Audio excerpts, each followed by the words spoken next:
Yo, late on the first show is crazy, but it is what it is. We here, bro. We here.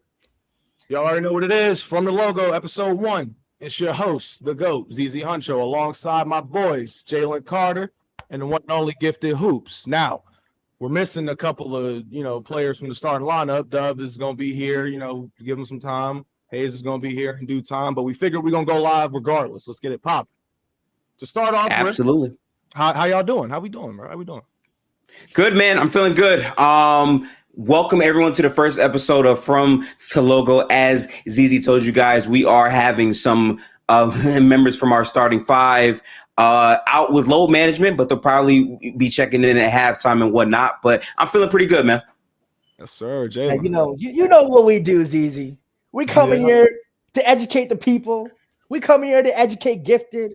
I'm coming here to teach you a few things. Let's get the show started, man. Let's get the show started. Talk to me. Let's tap into the chat real quick. See what they talking about, man. From the logo, can't even start on time. These dudes got some nerve. They are goofy.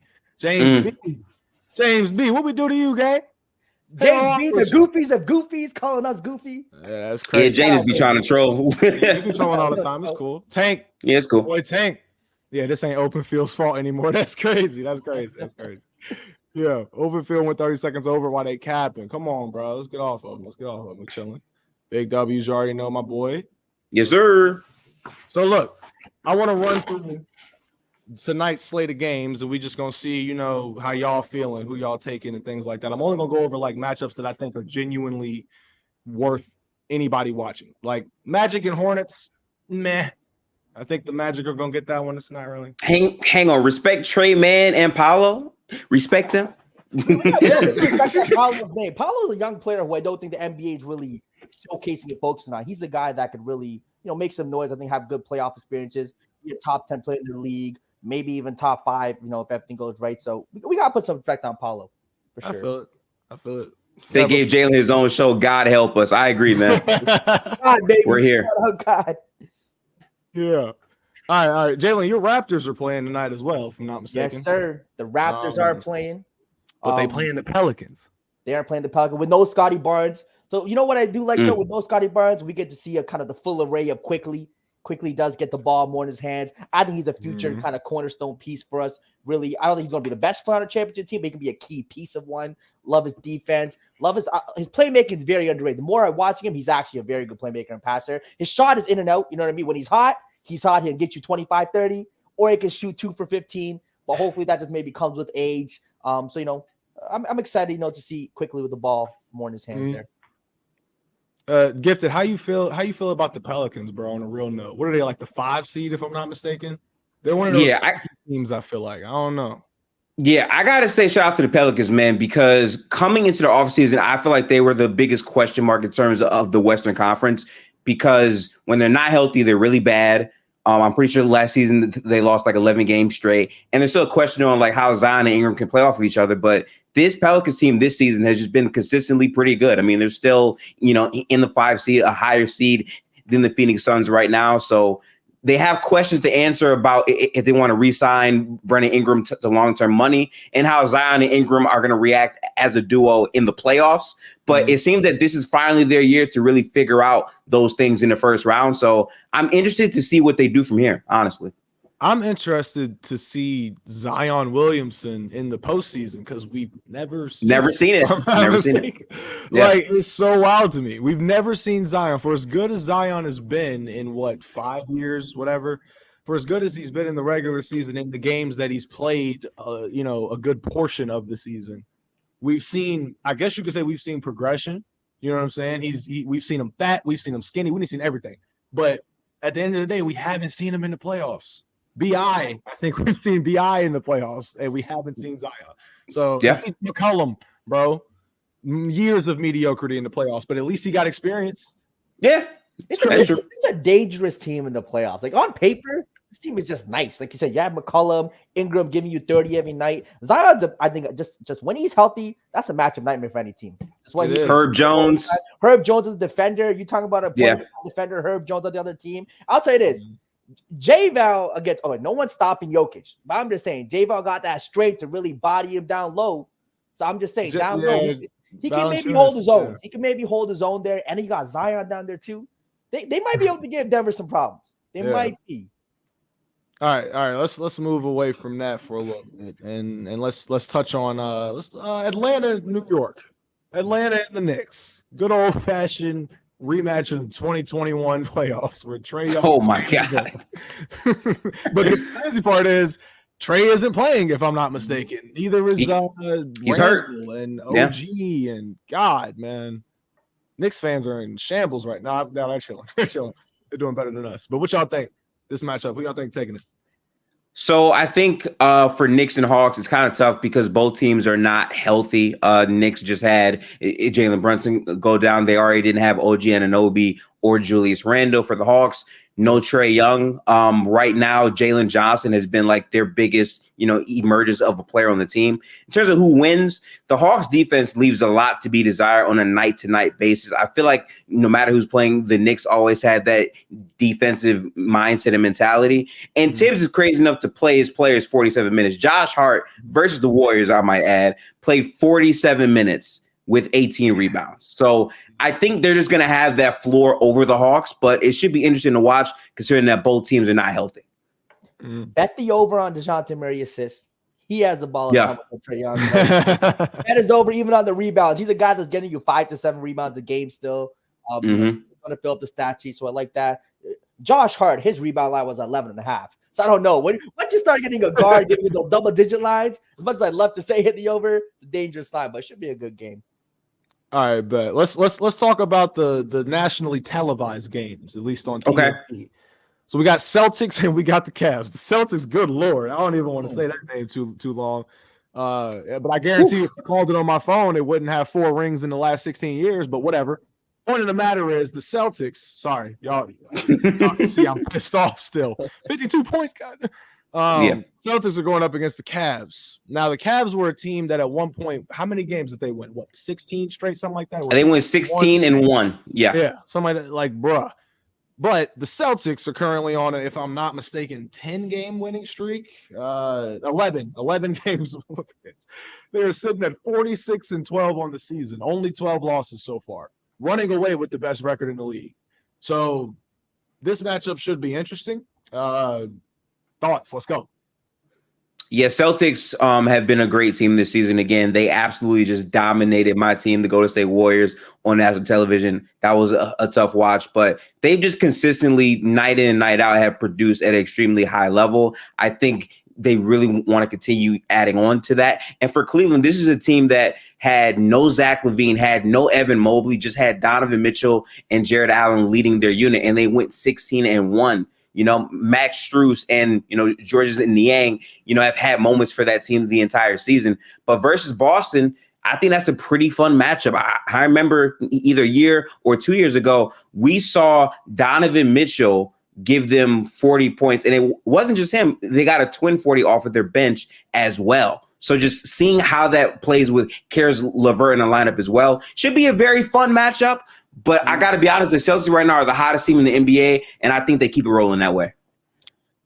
This Celtics team is just so good and well balanced. Defense, offense, every player. They could really go 9-10 deep. Like, it's just incredible what these guys are able to do. And, I mean, I do think Tatum, the point to Tatum is I do think he'd be capable of having better stats if he was on a worse team. This team just doesn't require him to put up some of these other crazy stat lines that other guys can. I'm not saying he's as good as these other guys, but those numbers would look a lot different. Probably, would jump off the screen more if he wasn't on such a loaded team. So Boston should be the championship, favorite. They seem to show it for most nights, but just an amazing team. So always fun to watch. I feel it. All right. So the last before we get to the last nationally televised game, I just want to say this. The Spurs play the Rockets tonight, ladies and gentlemen. Now, I tell you this. It's crazy to me how I can look at a team that has 13 wins on the season and say to myself, I'm still watching. I don't care. Why? Because Wembanyama is there. And that man is running away with the Rookie of the Year. I'm telling you that right now. Must watch TV, man. Must watch TV. No glazing, because we don't like to glaze from the logo, except when Jalen's talking about LeBron James, which is cool. It is what it is. We've accepted it. But let me just say, That Wembanyama. good glaze. There's that good glaze and that bad glaze. Yeah. Good glaze and bad glaze is crazy. It's just glaze. but anyway, ain't no pause, Shug. We grown out here. Ain't no pause. We grown. I agree with that. Last nationally televised game of the night, and then we're gonna get into some of the topics that we got for y'all. Yeah. Suns and Nuggets. Whew. Okay. I think this is a very big matchup.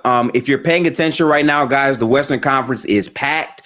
Teams 1 through 10 are fighting for their positioning, but especially from the 6 seed all the way down to the 10 seed, it's literally like three games at the most, really making these teams different. The Suns have the hardest schedule remaining in basketball, and now they play the Denver Nuggets, who just made a mockery of the Lakers in literally 2 minutes at the end of that ball game in the fourth quarter. So seeing them continue their run, I'm pretty sure they're undefeated since post All-Star break. Seeing that play out against a Suns team that, has had some injuries go down, Booker got hurt, Bradley Beal just returned back to their lineup.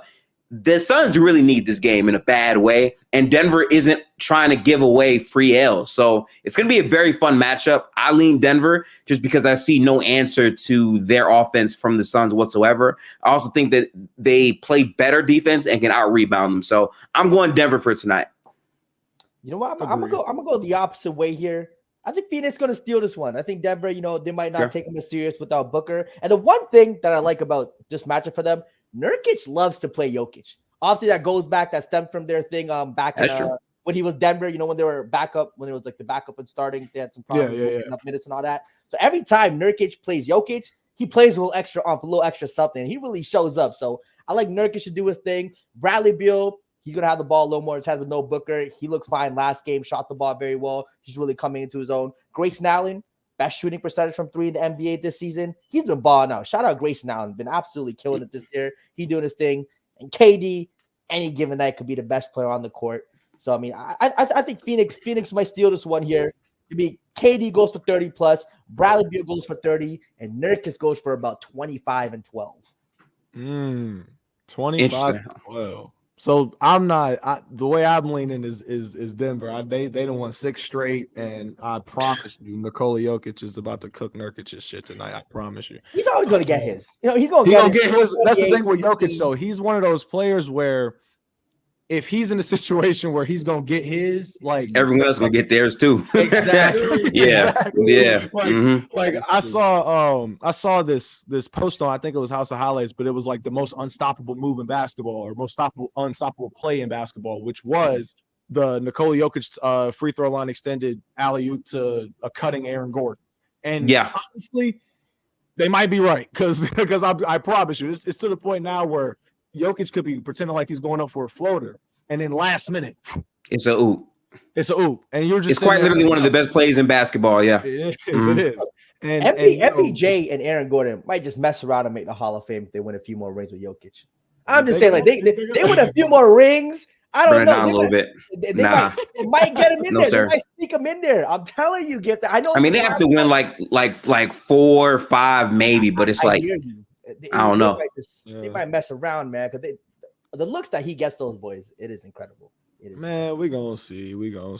All right, but all right, we're gonna move into some of the topics that we got for y'all tonight. Since we already are talking about the Western Conference and playoff matchups potentially, whatever.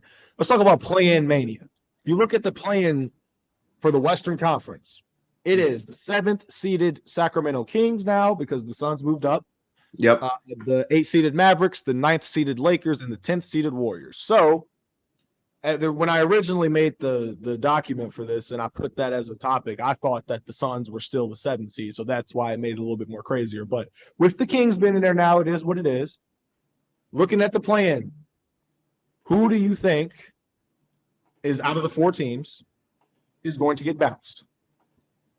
Okay. So before I say that, I just want to he's right. The play-in is crazy. The Pelicans are 6.5 games back at 5. The Suns are 7.5 games back at 6. And then the Kings, Dallas Mavericks, Lakers, and Warriors, 8, 8.5, 9.5, and 10. So realistically, bro, if a team loses 2 games straight, you can drop from 7 to 10.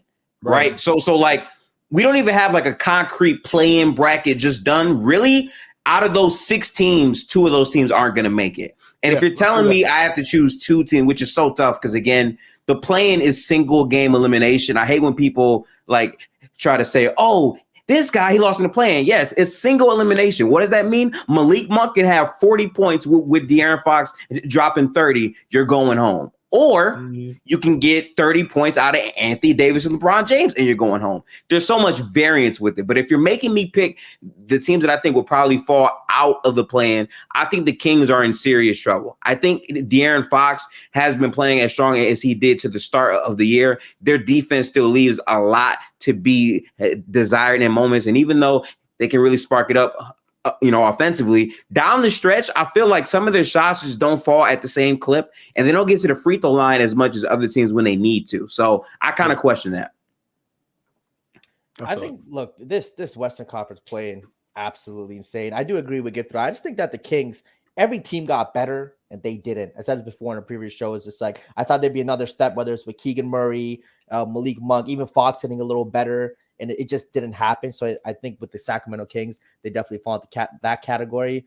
But I mean, even like the play-in with the Warriors, Lakers, and the Mavericks, it's just like, damn. Like again, I think the Mavericks have a real shot. I mean, if everything goes right, and when you have a guy like Luka and Kyrie, like they have a chance to win a championship too. I think the West is that wide open. There's so many good teams that it can happen. And the Lakers, look, to me, LeBron in the playoffs, like even when I saw it last year, he still looked phenomenal. That team shows up. I still think the Lakers kid pull an upset or two, get to a third round if things go their way.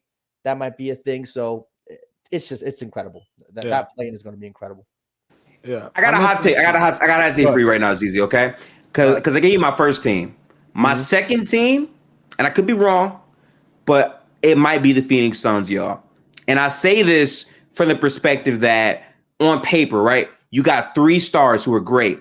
But the injury concern with Booker and with Bradley Beal down the stretch, I'm kind of questioning that. But more than anything, they have the hardest schedule remaining in basketball, bro. If you see the teams they have, they play Denver tonight with 1 or 2 games really deciding who's in the play-in or who's not. I think the Suns could be in a drastic type of situation. I think Grayson Allen, though, has been one of their best shooters, and I do believe that as a unit together, they can figure things out. But I'm really concerned about where the Phoenix Suns are going to be. Mm-hmm. You know what? That's not that bad of a hot take. I ain't gonna cap, bro. Because I don't know. Look, I just said it before. Like the Suns, to me, when Kevin Durant said at the start of the season, what did he say? He was like, you can't guard all of us or something like that, right? That was supposed to be the scary mic drop moment before the season started and the storm began. However, Kevin Durant and the Suns are barely out of the play-in tournament, right?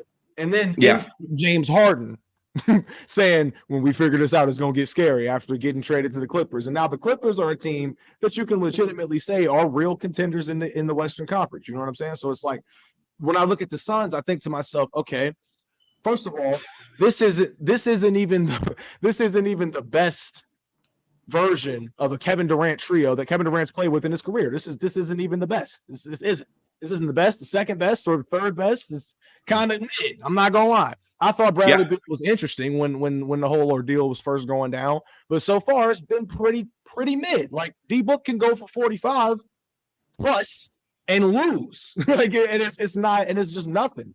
And maybe that's a credit to the fact that the roster, the role players aren't the right ones or whatever. But dude, like they're pretty mid. I'm not gonna lie. I can legitimately see a matchup with them and the Nuggets. Jokic cooking that left and right, barbecue chicken every single night. Go feed my horse. But at the end of the day, I just don't look at them as that much of a threat, especially. Do you mind if I give you how many games they got left real quick? Because I actively have their games here, okay? So they play Denver tonight. After that, Raptors, Celtics, Cleveland, Celtics, Charlotte, Bucks, Sixers, Hawks, Spurs back-to-back. Then they got to play Denver, OKC, Pelicans, Cavs, Minnesota, Pelicans again, back-to-back Clippers, Kings, and then Minnesota. That's their schedule. Damn. Tough schedule. That's a very tough schedule. I just can't count them out just because I just know like Booker is just so good and Kevin Durant still And he like what at the end of the day, the NBA, the stars are going to be stars in the playoffs. A lot of the times, that star power is the difference maker in the playoffs. When you have a Durant, when you have a Booker, like Durant, I think is good to steal you a game, no matter what. He's himself good to steal you a game, and then you got Booker too. We see what he can do. He can go for 50. Like these guys are just individually, they're just so talented and have the ability to win you a game by themselves. That you put them together, 1 or 2 games. They have another hot shooting night. That's 3 games. And you just need one more to win a series. So I understand like the injury concerns, the age and all that definitely makes sense. I think when you're so talented too, like it's hard to write them off. Like say if they do beat, let's say the Timberwolves in a series, is anyone shocked? I'm not shocked. You know what I mean? I'm like, all right, I understand what would happen. Say, okay. I see what you're saying. Yeah. So let's play a game. Let's play a little game that I like to call Among Us.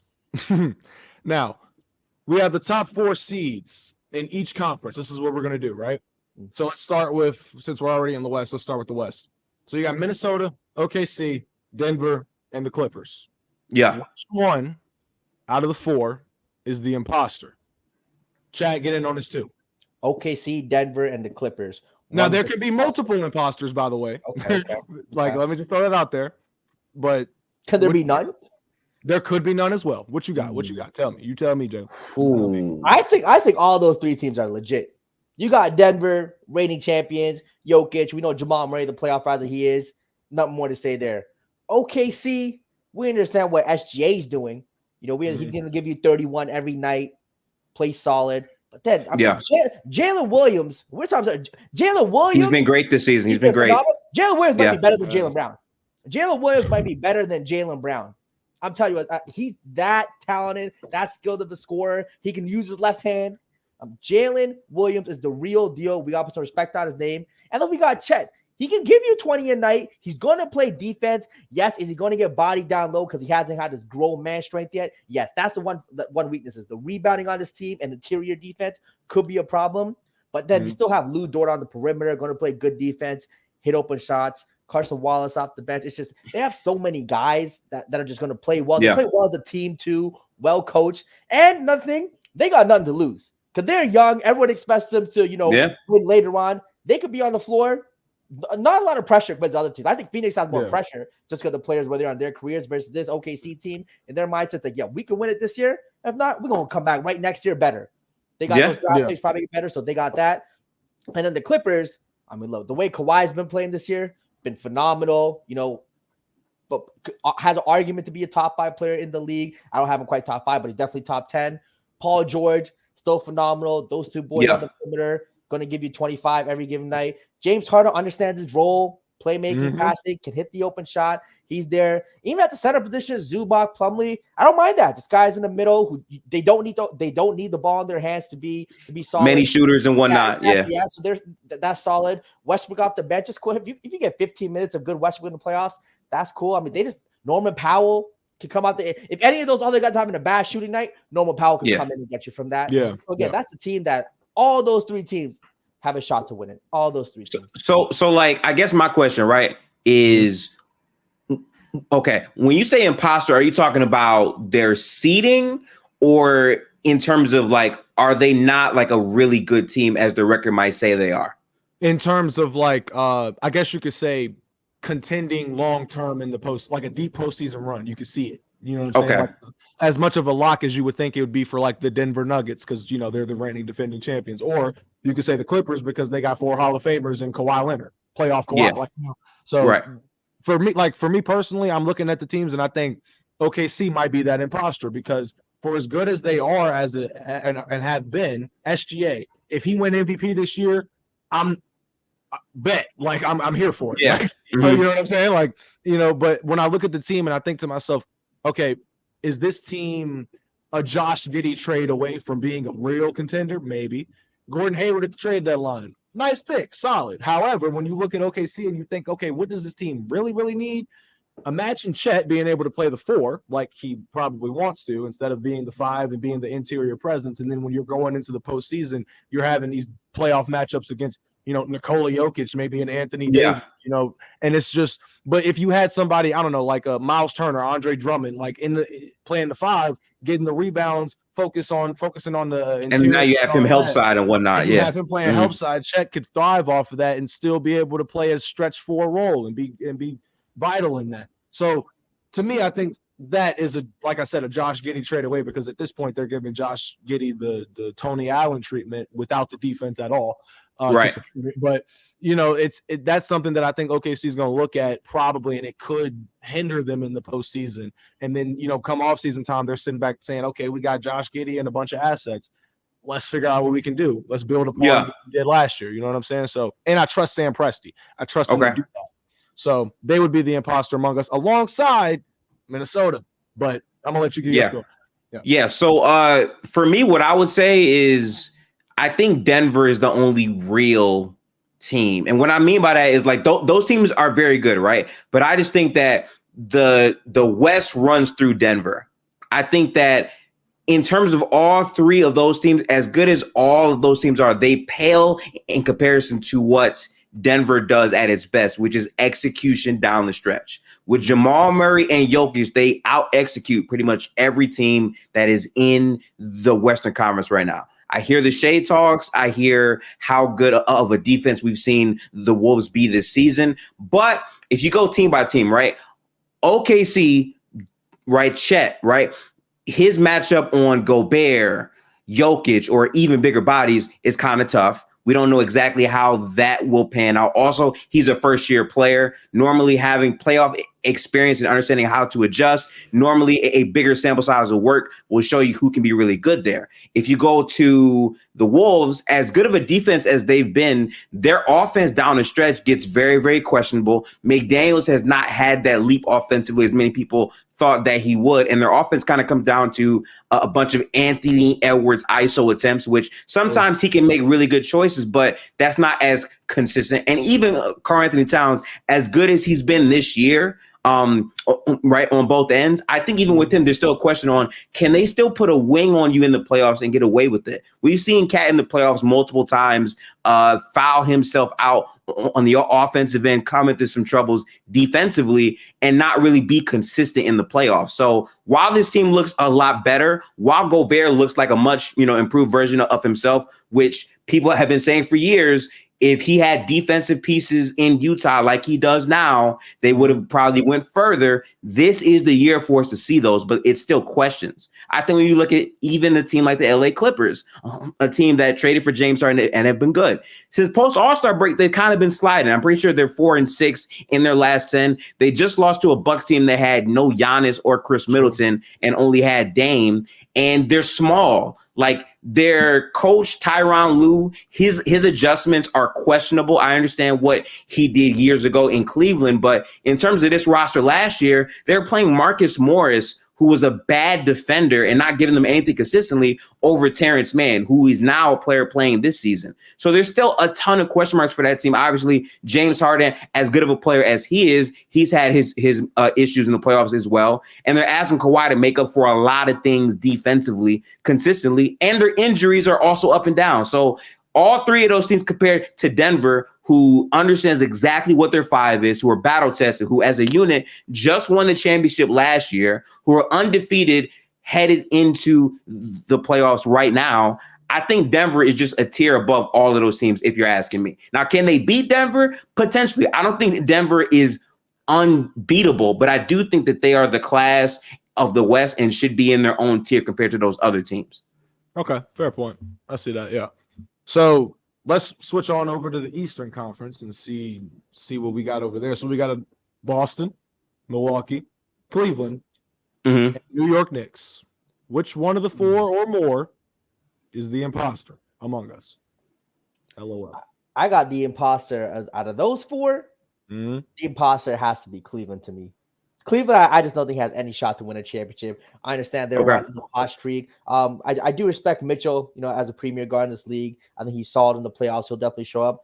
I just don't think as a secondary scorer on that team who are really trusting. Mobley's been kind of up and down season. I don't think Mobley's taking the jump that people really kind of expected him to take this year. I think especially on the offensive end. Defensive end, he's fine, but offensive, I still think he has a ways to go. Are we trusting Max Strus? We trust in Max Strus. We understand who Strus is. Not doing that. Jared Allen, I think is fine. I think he could be like, maybe the 4th or 5th best player on a championship kind of team. Can get you some solid boards, good defense, occasional bucket here and there, but I don't trust him fully. And the rest of those teams, like the Knicks, Jalen Brunson, Julius Randle back in there, and then they added Bogdanovic or Bojan. Yeah. That team again. Love Josh Hart there. Even Precious Achua. Shout out Precious Achua. Been absolutely balling for that team. Right when Randle's been out, I just think that team is great. Tibbs for his flaws, even though he has flaws of running his guys too many minutes, I do think he's a good coach. They're going to play quality defense when everybody's healthy there. So the Knicks, I think, are the real deal. Milwaukee, when you got Giannis and Dame, I don't care who you survive with. Giannis and Dame together, those two guys in the playoffs, they brought Damian Lillard for what he's done in the playoffs before.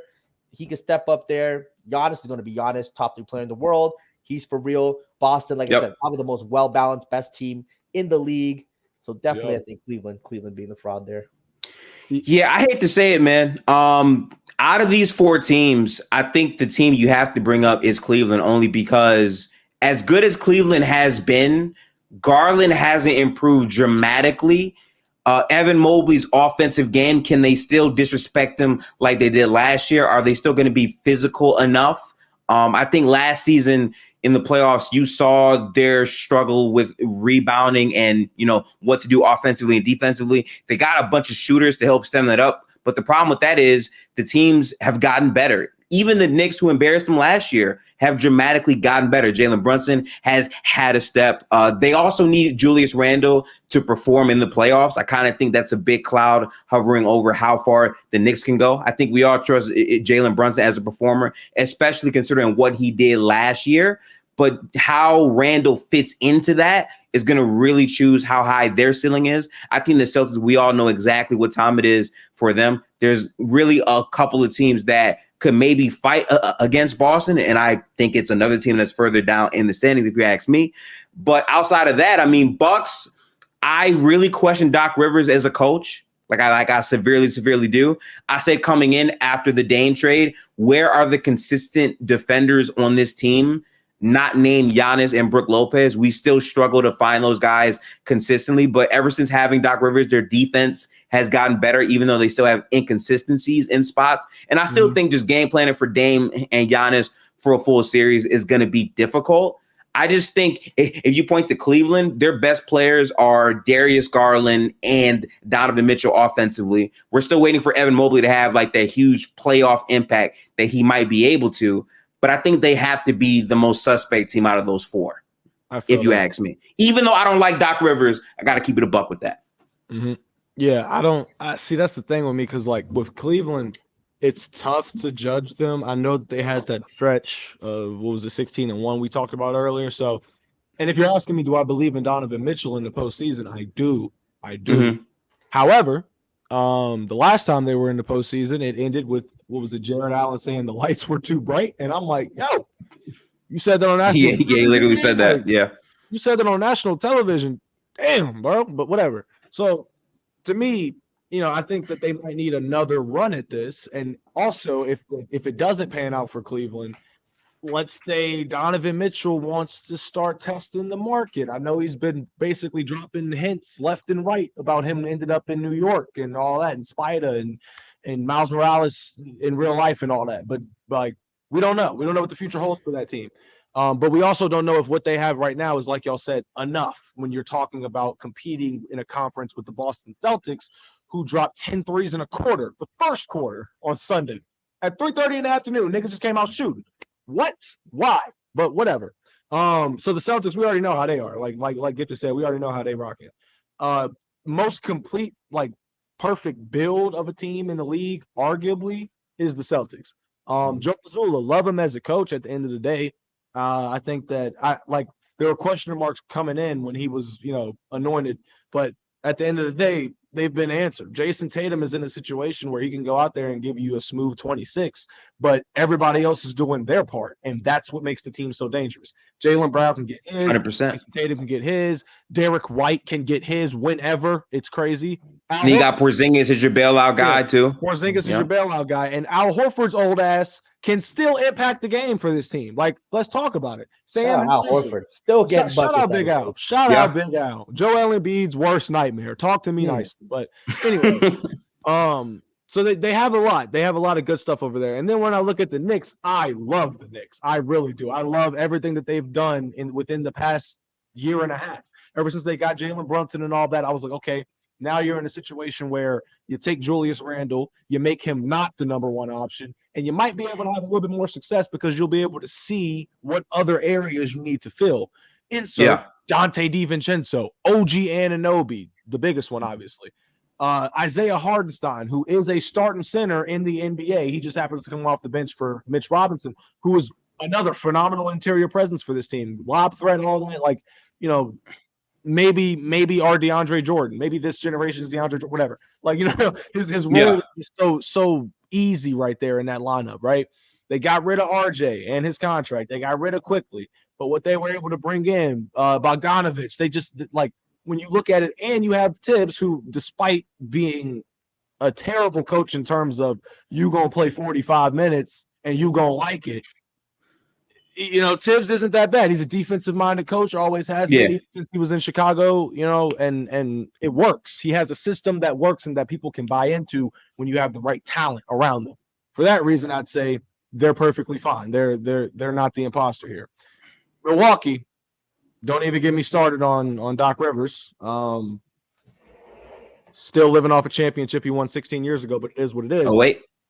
Point of the matter is, Giannis, Dame is slowly starting to, I think he's starting to figure it out. You can say for the most part this season he's been underwhelming, but not bad for them. I would say that he hasn't been like Russell Wilson to the Denver Broncos bad. Like he's just been a little underwhelming, trying to figure out what to do, knowing that Giannis doesn't want to play the pick and roll fantasies that we had in our heads as fans during the offseason.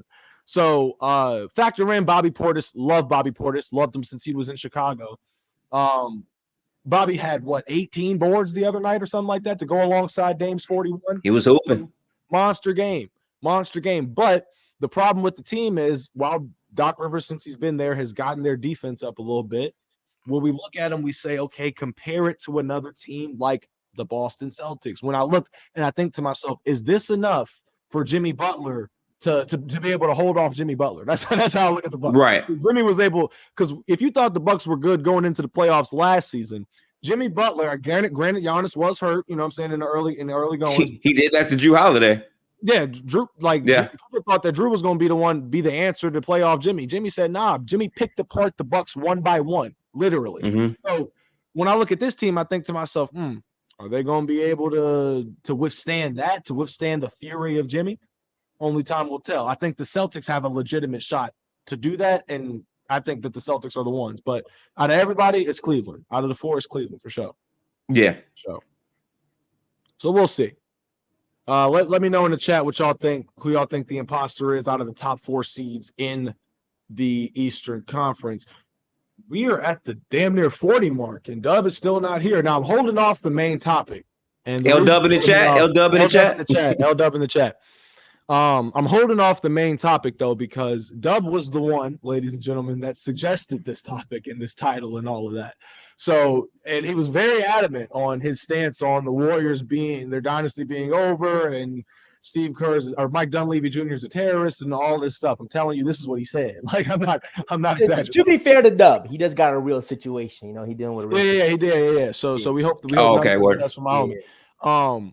So I'm gonna hold off for as long as I can. Still waiting on Hayes too, but damn, we've been killing it so far as a trio. Let's talk to me. Yeah. Talk to me. So like, are we gonna bring up the? Actually, I'm not sure if that's the main topic. You know, what I'm talking about ZZ. Yeah. But you know what? I know what we can get into. So okay, I want to talk about something that I don't think people have been talking about. Like this time last year, the MVP race was talked about heavy. I mean, heavily. Yeah. And it was because when you looked at post All-Star break Joel Embiid compared to post All-Star break Jokic last year, bro was on a tear. It got to a point where it was like, here, take it. Take the MVP. Yep. Finally, you keep wanting. This year, though, with Joel being out for a little bit, and he was running away with it when he was playing. Right now, what we think? Because I know among NBA discourse, main NBA discourse, Jason Tatum, not even in people's top twos, even though they're running away with the best record in the league. But I don't think Tatum should win MVP. I'm just saying I think that his consideration should be a little bit higher in the consensus. But what y'all think? Who y'all think is in that top 5 mix? Top 2 to me for sure. The top 2 for me, it's to me. I have Luka. Luka as my number 1, Jokic number 2, and after that we can start saying a bunch of other names, whether it's SGA, whether it's a Tatum, whether it's Jalen Brunson, Giannis. He's still going to be in that conversation. I'm not mad at those. Kawhi Leonard was in that conversation for a little bit when the Clippers were on this streak. But to me, it's definitely a 1-2 race between Jokic and Luka. It seems like the NBA media doesn't want to give Luka that love for whatever reason. I think maybe it's because of their record. The voters might edge Luka because of the record he has, and he's still playing phenomenal. I give it to Luka personally, but it's between Luka and Jokic, those two. And maybe they think last year that Jokic really did deserve it. Maybe there was some backlash when Embiid got it from a little bit from a few folks, and maybe they try to undo that a little bit or make up for that backlash and give it to Jokic again this year. But Luka and Jokic and everybody else. Yeah, for me, I think this is interesting because last year, the way that I recall the race going is Jokic was consistently the MVP. And then I believe in either January or maybe February, they started to talk about, well, he hasn't had any playoff success. He's not like a proven superstar yet. Are we sure that you want to give it to him? He's already won 2. How fair would it be for him to be the first one to 3-peat since way back then? That's a bad precedent. And then Joel Embiid gave him 46 and outplayed him in that one game. And then they said, oh, Joel Embiid, he's also playing well, and he's never had one. And then they started to coast and lose games against bad teams. But that was after Denver had clinched up the 1 seed from dominant play the entire season.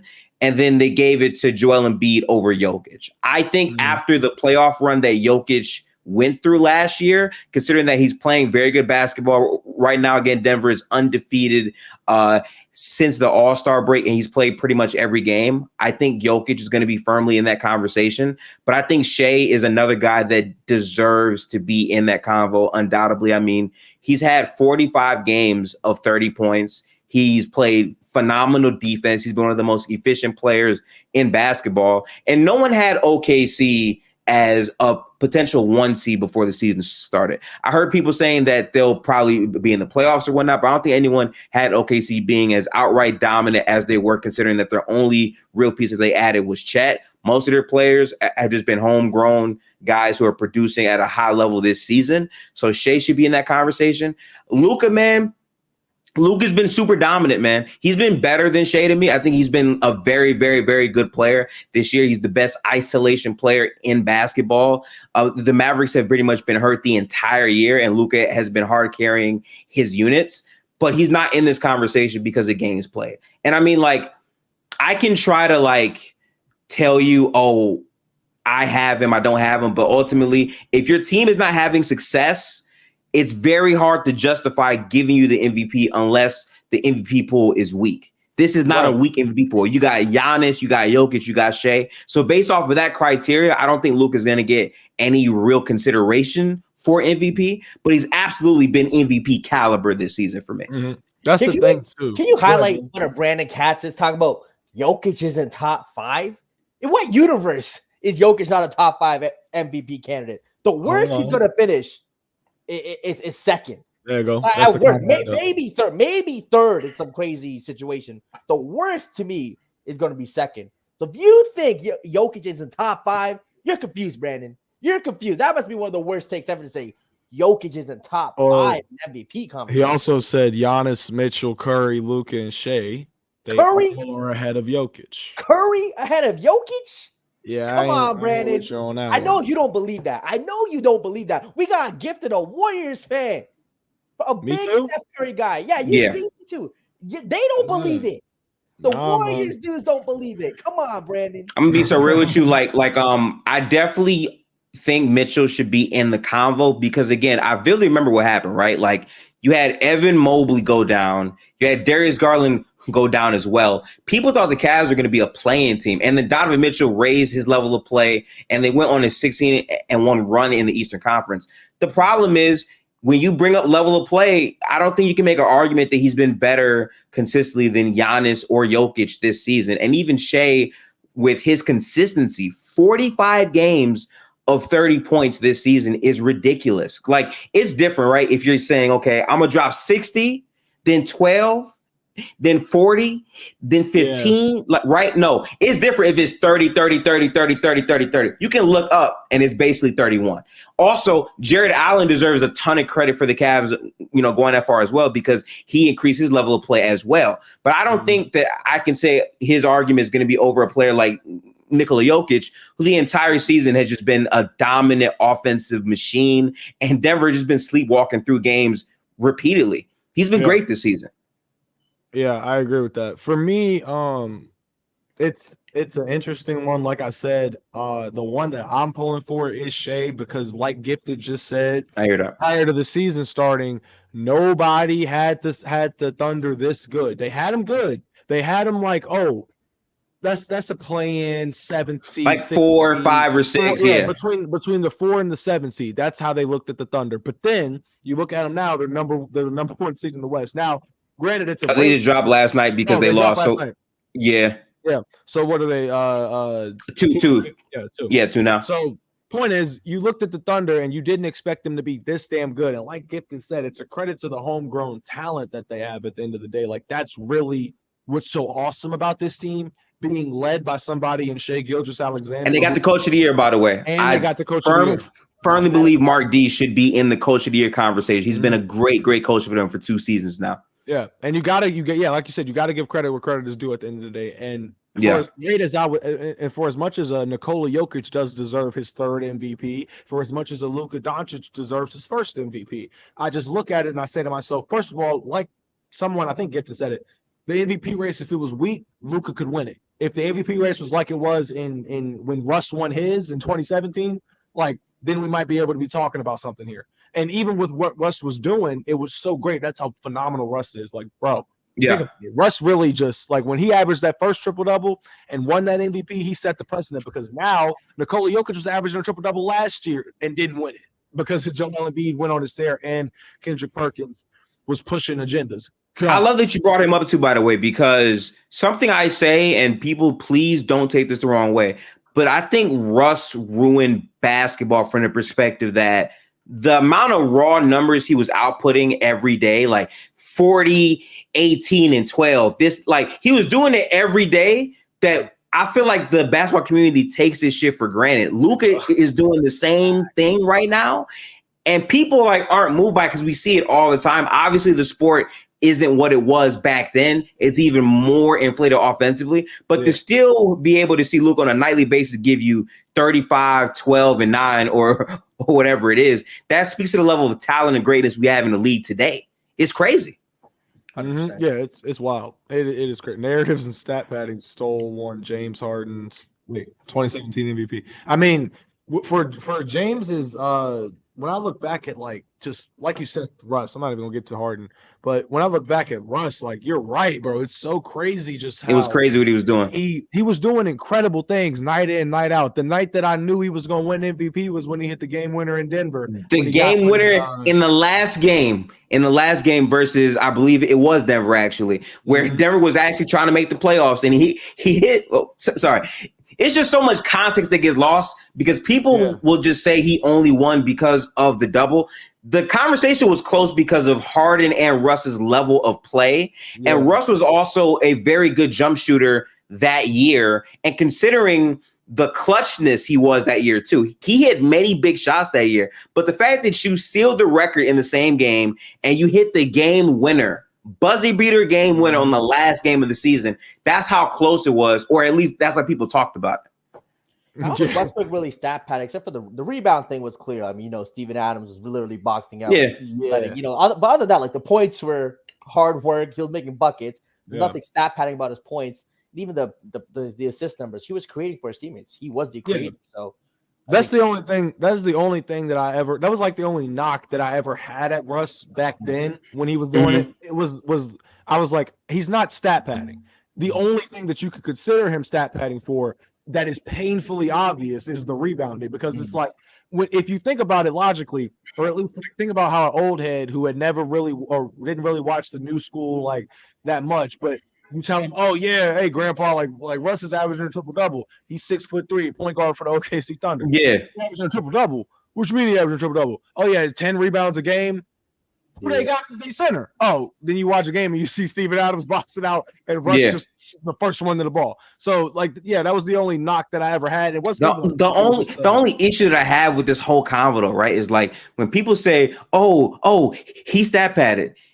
If Jamal Murray has 38, he's shooting that shot to get 40, right? Yeah. If LeBron James, right, and listen, this is not a shot at LeBron James, right? But let's be real, right? Mm-hmm. I saw LeBron get hurt and check back in the game to make sure he scored 10 points. And then check right back out the game. Because he cares about the 10-point record. Obviously he cares. So NBA players stat pad. But for you on a night-to-night basis to want to get 12 rebounds and get 12 rebounds, like the effort to do that for an entire season, I respect it. But more than anything, the Thunder's record when he triple-double versus when he didn't, they had a positive win record when he did. So the triple-double was contributing to his team's success. And more than anything, it's just a quick way to highlight how he played, sure. But seeing the way that he was willing his team to wins was really the impact of his season that year, I think. Yeah, I feel that. Jeremy, what you got, bro? You got anything on it? The whole stat padding situation, like I get, there's so many different. What's the way? I feel like people just will claim they stat pad to something to a player they don't like. You know what I mean? Whether that's Westbrook, they thought maybe because they think Harden deserves to win MVP, they're gonna say he's stat padded. If it's Kobe, Jordan, LeBron, if they don't like it, they'll say they stat padded in this situation. I think a lot of the times the stat padding talk just goes a little overboard. Obviously, here and there we see some situations where it's it's very egregious. But we understand. Look, what NBA player, if you're at 48 points, is not going to try to get the extra 2? I don't know. Bro, you're going to try to get 50, bro. I'm going to tell you. I'm going to do that too. If I miss my next 4, I'm going to be like, keep giving me the ball. I'm trying to get this 50. Right? That's just anybody. So I'm not putting too much stock into it unless one, you're negatively impacting your team's ability to win. Yeah. So, if you're at 48, it's a close game. It's like, all right, maybe you can understand. If it's like a playoff game, yeah, you get it. Even if it's like the 6th game of the regular season, it's like, all right, I don't even mind you forcing up shots in a 2-point, 1-possession game to get your 50, right? So it depends on the situation. But yeah, I do think the stat pad thing is a little overblown and just kind of gives people a reason to discredit some of the players they may not like. Yeah. But like I'll end off with this point to make sure ZZ can basically get to our next, the things here. I think the more important thing is we have to stop putting so much stock and value into these accolades. Bro, watch the game, because instead of saying, okay, Harden didn't win it because Russ stat padded, why can't we just acknowledge James Harden was special that year? James Harden played like an MVP. If it was any other player, he probably would have got the MVP because it was close between Harden and Russ. Just like saying Kawhi that same year was dominant. That was the MVP, like acknowledging that they were MVP caliber, but didn't win MVP. But if you recognize that they were MVP caliber, you're having integrity to the game. That's what I care about the most, bro. That's 100% true. No, that's 100% true. Like what Gift said, that's 100% true. The only thing is, how it is where, 30, 40 years from now, when there's people talk, there'll be other guys up here who maybe have never seen James Harden play. They're going to go to Wikipedia, Basketball Reference, see that. Yeah, bro. Kind of like how, when I first started with basketball, when I went to look back, look at Moses Malone. Those 3 MVPs, the accolades. You're like, oh, damn, this player was him. Then you go and watch him. I'm like, and then you go watch some, a couple games of his, some clips. Like, okay, hold up. I think he's a great player. I don't think he's a 3-time NBA kind of in that conversation. I don't know if he's that great. But you know what I mean? But it is one of those things in terms of historical situations where it is sometimes easy for people who, if you haven't seen someone, you go back, you see the all-NBA teams, the defense and all that, right? So in historic discussions, those accolades will always carry weight, sadly. Yeah. Hey, big shout out to Lonnie, man. Just showing love. Yeah. Them likes up. Definitely like the video. This is the first episode. We appreciate y'all. Yes, sir. Yes, sir. Like First the video episode. and send some more super chats. Send some more super chats. I'm trying to get a burrito bowl. You know what I'm saying? Talk to me. Send some more super chats, chat. Talk to me. Come on now. First episode of From the Logo checking in. We're about almost at the hour mark. And so far we're doing pretty damn well for ourselves, not gonna lie. Yeah. So Gifted, what you feeling, bro? You feeling like it's about that time? You want to keep I think it's about that time. Yeah, go to main topic. It's about that time. It's about that time to do it, man. So, ladies and gentlemen, as you can see when you clicked on the damn video, is this the fall of a dynasty? The fall of one of the greatest NBA dynasties of all time, actually, is what the title says. Now, I'm gonna let Gifted and Jalen go. I'll tap in afterwards, but will say this. It's interesting how when I look at that play-in tournament, I'm also gonna start by saying this. Yeah. This year, 2 teams from the play-in made the conference finals. Now, this year, could that happen again? As I look in the Eastern Conference, I'm thinking to myself, playoff Jimmy looks like he's about to get activated. Interesting. Then I go to the West, I'm like, the Lakers, they did it last year. Warriors, they're small, top 3 in rebounding somehow. Don't understand it. Still don't understand it. But they're small and yada, yada, yada. 52 points, whatever. So, Jalen, we'll start with you. Since the last time that the Warriors lost in the finals was against the Raptors. We'll start with you. Well, what I got to say is the Warriors dynasty over. Chat, in life, all good things must come to an end. In every aspect of life.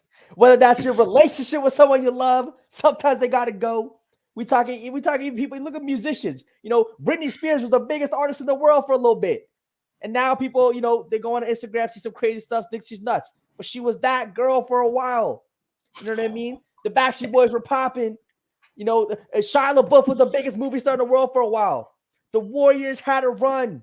Essentially a decade worthy of dominance. 10-year stretch where every year, you kind of expected them to be in the finals, be in that discussion. They won their championships.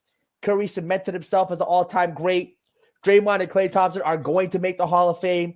Iguodala is probably going to make the Hall of Fame because of this dynasty. But all great things must come to an end. I mean, hey, but Britney got them joints still. I'm just saying. So yeah, all great things must come to an end. It was a great run. Curry's still playing at the elite level, but the fall off of Klay, again, not even his fault. Those injuries. I mean, to come back from an ACL and an Achilles, both. I mean, there was a time when those two were career-ending injuries, and to have both of those to still come back and still let me say this too.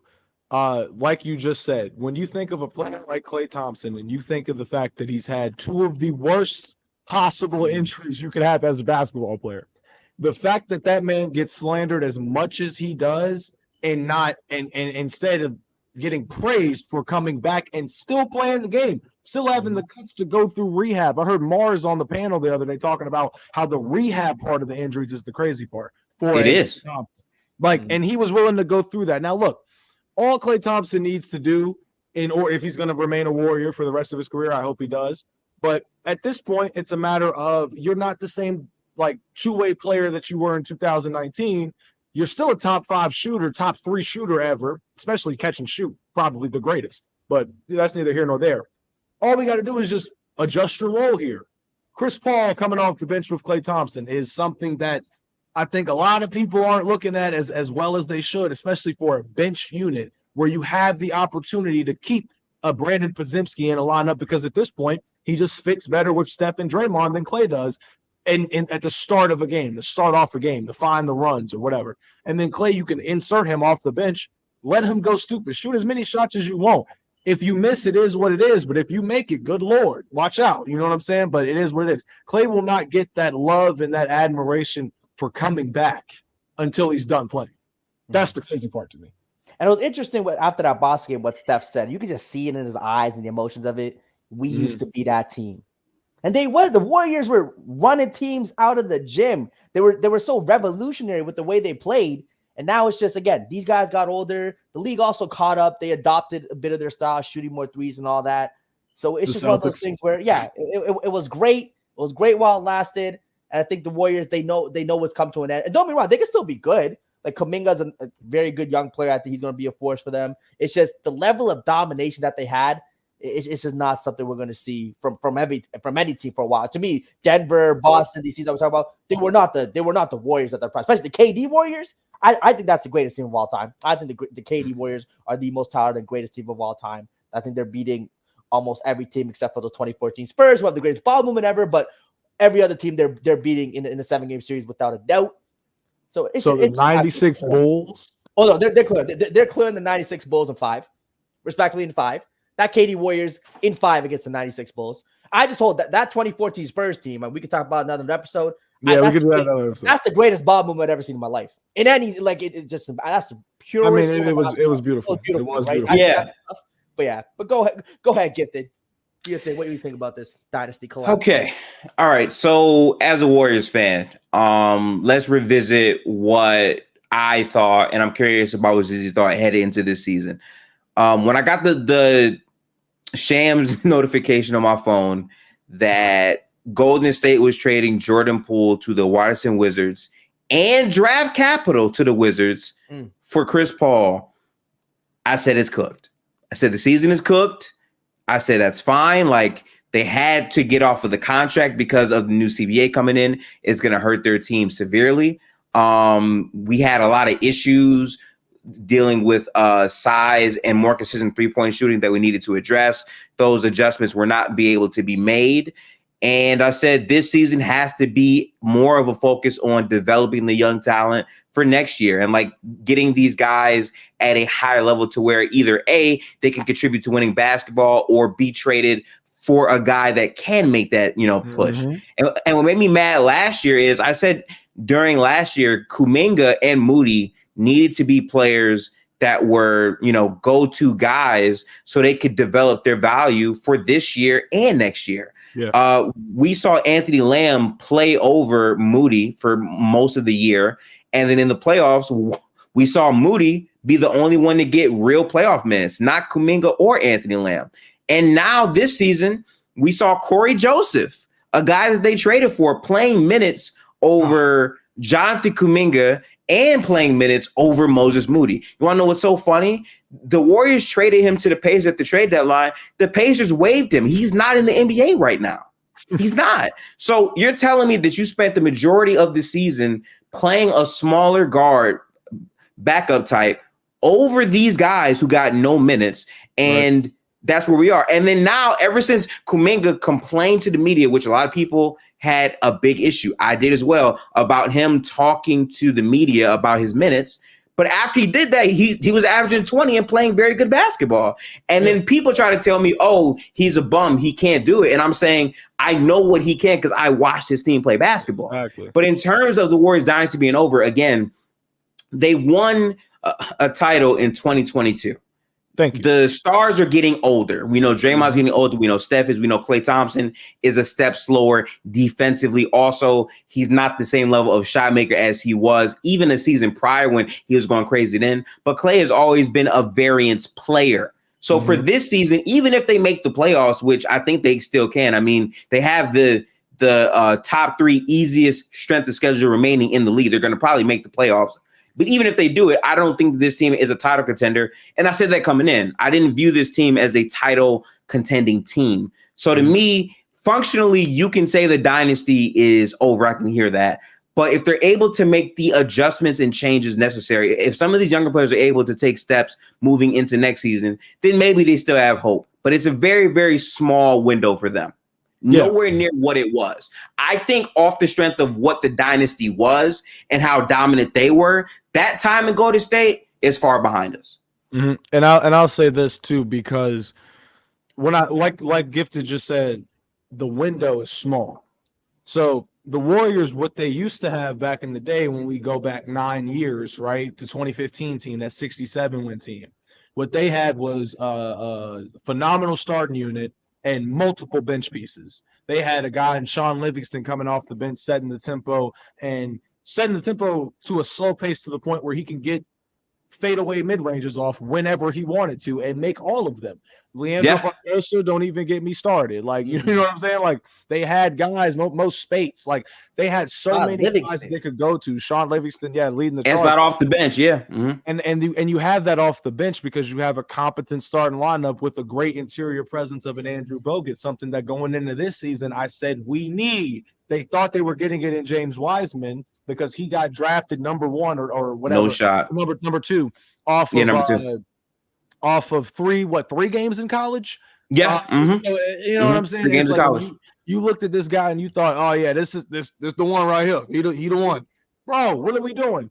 You could now obviously they could have gotten, what was it, LaMelo Ball, if I'm not mistaken, in that draft, right? Melo was in that draft. Yeah.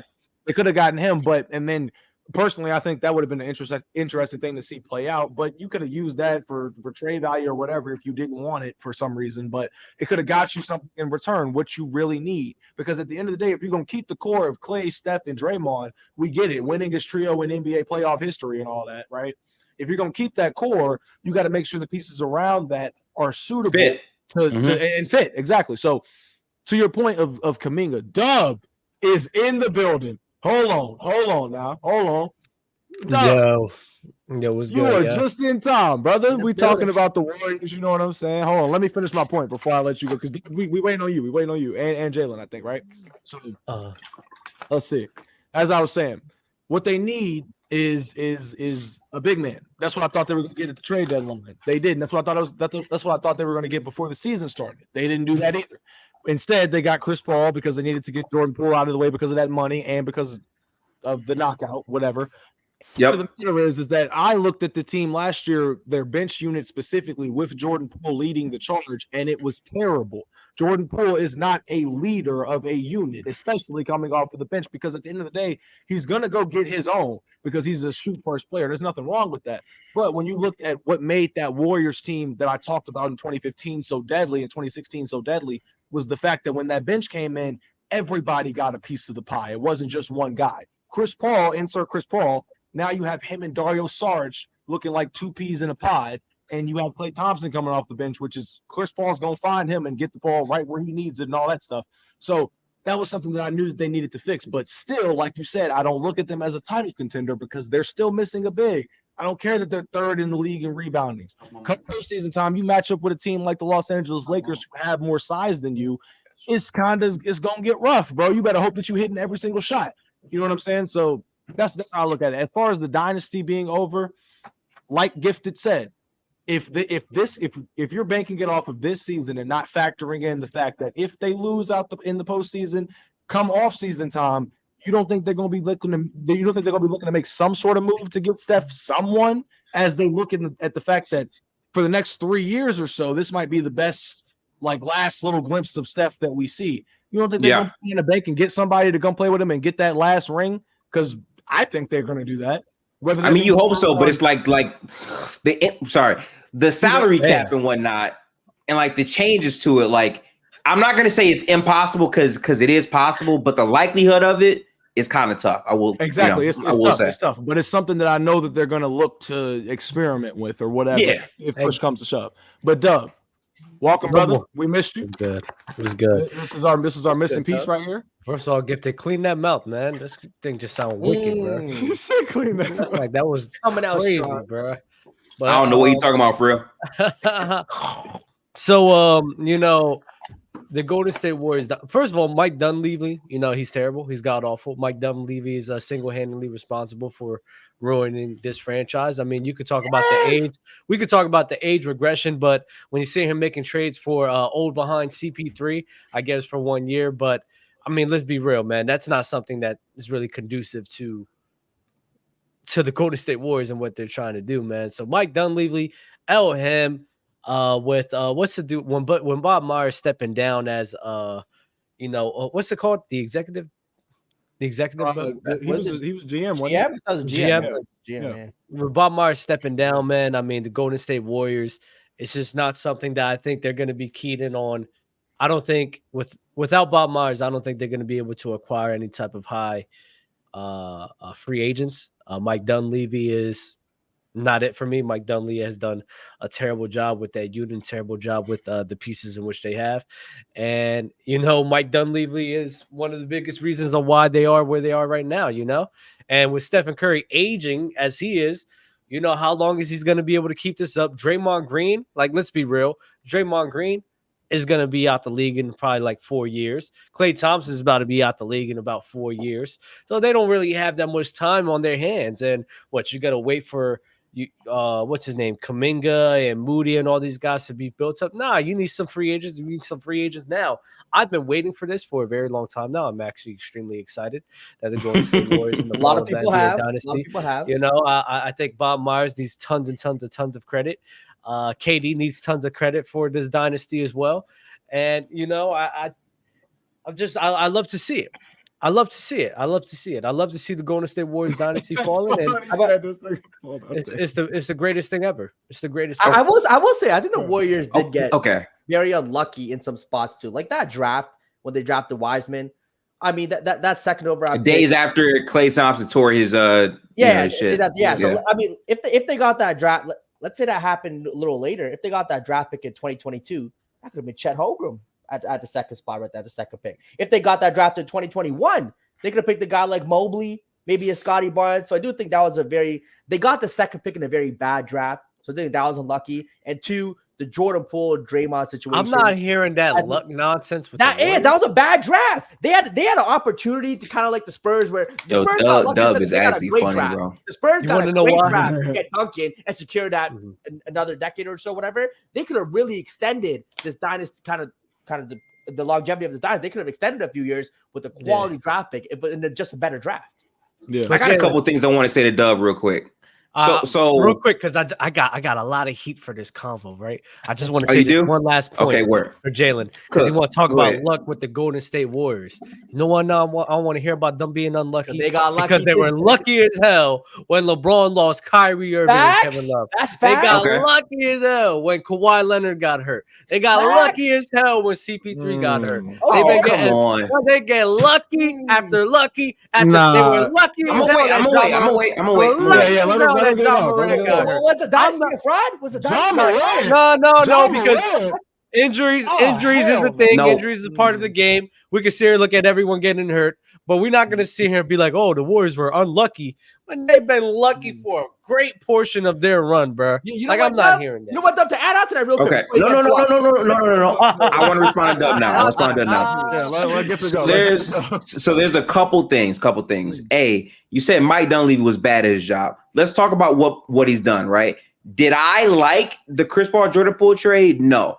But for an asset that they are paying $130 million to for the next 4 years with the new salary cap coming into the league, which makes it harder for teams to move if you're over the second apron, I feel like Poole's value was at an all-time low. He just had the conversation with Draymond. He was also very inconsistent in that last year for the Warriors, was absolutely unplayable in the playoffs. It looked very, very bad. So his value probably dropped considerably. That's number one. Number two, trading that big of a contract for Chris Paul. The reason why you get a trade like that is because you're literally giving the Wizards 3 more years of Jordan Poole at that number for 1 year of Chris Paul and a non-guarantee season for Chris Paul after the fact. So logically, that makes sense why that trade happened in that way.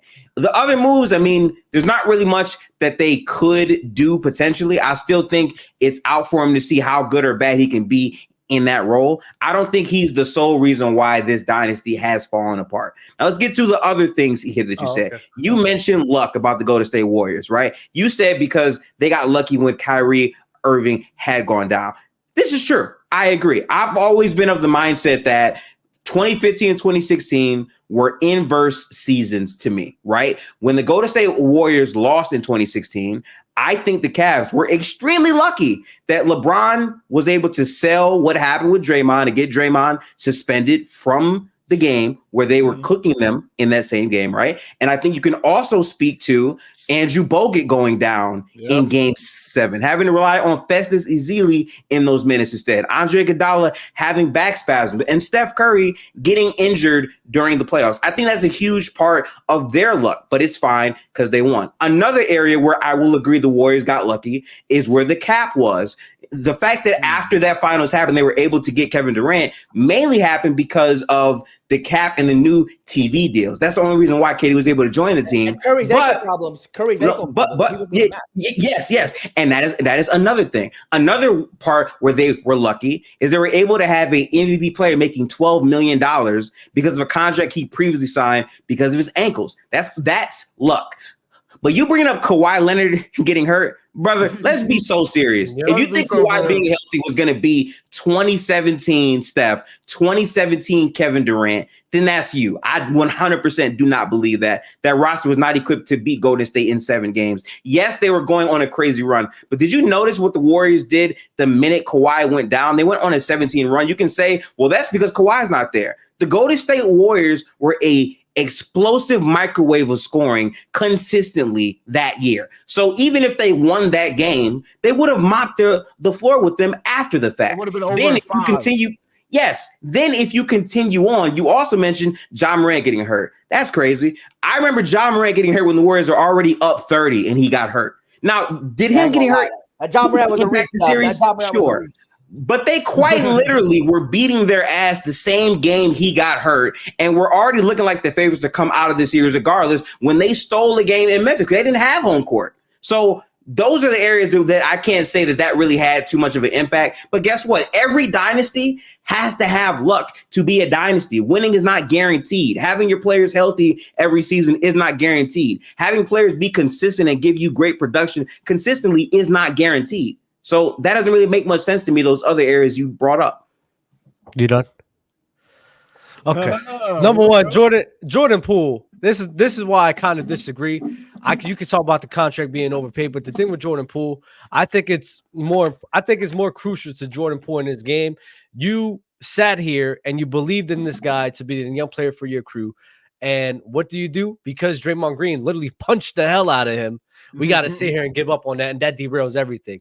Now, I think we all know how chemistry and continuity matters in the game of basketball, and being in an area and an arena that you feel as if you belong in matters as well. So Jordan Poole and him getting pushed is something that could have hurt his game, and then with the team giving up on him because of that hurt it even more, which is why we see what he's doing on the Wizards right now is extremely terrible. I think they should have rolled with Jordan Poole. I think they should have kept Jordan Poole and try to keep that going, and that's why that decision with just getting rid of Mike Dunleavy, getting rid of Jordan Poole just to please Draymond Green is like, I'm not gonna lie, that was BS to me. No, I think they should have just rolled it out with Jordan Poole. Besides getting Chris Paul, because at least he's a young player with some upside that maybe something could work on, right? Then we're gonna talk about the luck thing with the Golden State Warriors, right? First of all, we're not going to diminish Kawhi Leonard what he was doing. There's a reason why, as soon as he got hurt, they went on that crazy behind run as soon as he got hurt. Because Kawhi Leonard was so impactful in that game right there, defensively and offensively. And it's almost like when a shark smells blood. Once they smell that blood, they're going to come in running. They're going to come in, well, not running, but swimming. They're going to come in attacking, and they're going to sit here and pounce on you. You feel me? And that's what the Golden State Warriors did. And this is something that not happened one time. It happened not 2 times, but 3 times. And then I'm glad you brought up Kevin Durant, because of their ability to get Kevin Durant to save Stephen Curry's legacy is crucial as well. Like, we just have to sit here and acknowledge all of these factors. We just do. And you gotta look at the psychology. 6 rings. You gotta look at the psychology of things too, bro. Right? I think now this is just me talking. I'm gonna cook him when he done, bro. I think personally that since Dub is a Heat fan, he lived through a lot, in the last 20 years. He's lived through the Miami Heat Heatles, and which, by the way, they promised Dub and Heat Nation or whatever was it championships, and they got 2. So I understand him looking at the Dubs dynasty and being like, nah, they suck, because there's so many factors over there. I feel you, Dub. But let me just say this. As far as the luck thing and the Kawhi Leonard thing specifically, That whole notion of the Warriors, they just got lucky because Kawhi went down. If that's the case, then how the hell is the main consensus of this team and this dynasty, like Jalen just said, but I don't know if it was before Dub hopped on here. How the hell are they consensus best team ever?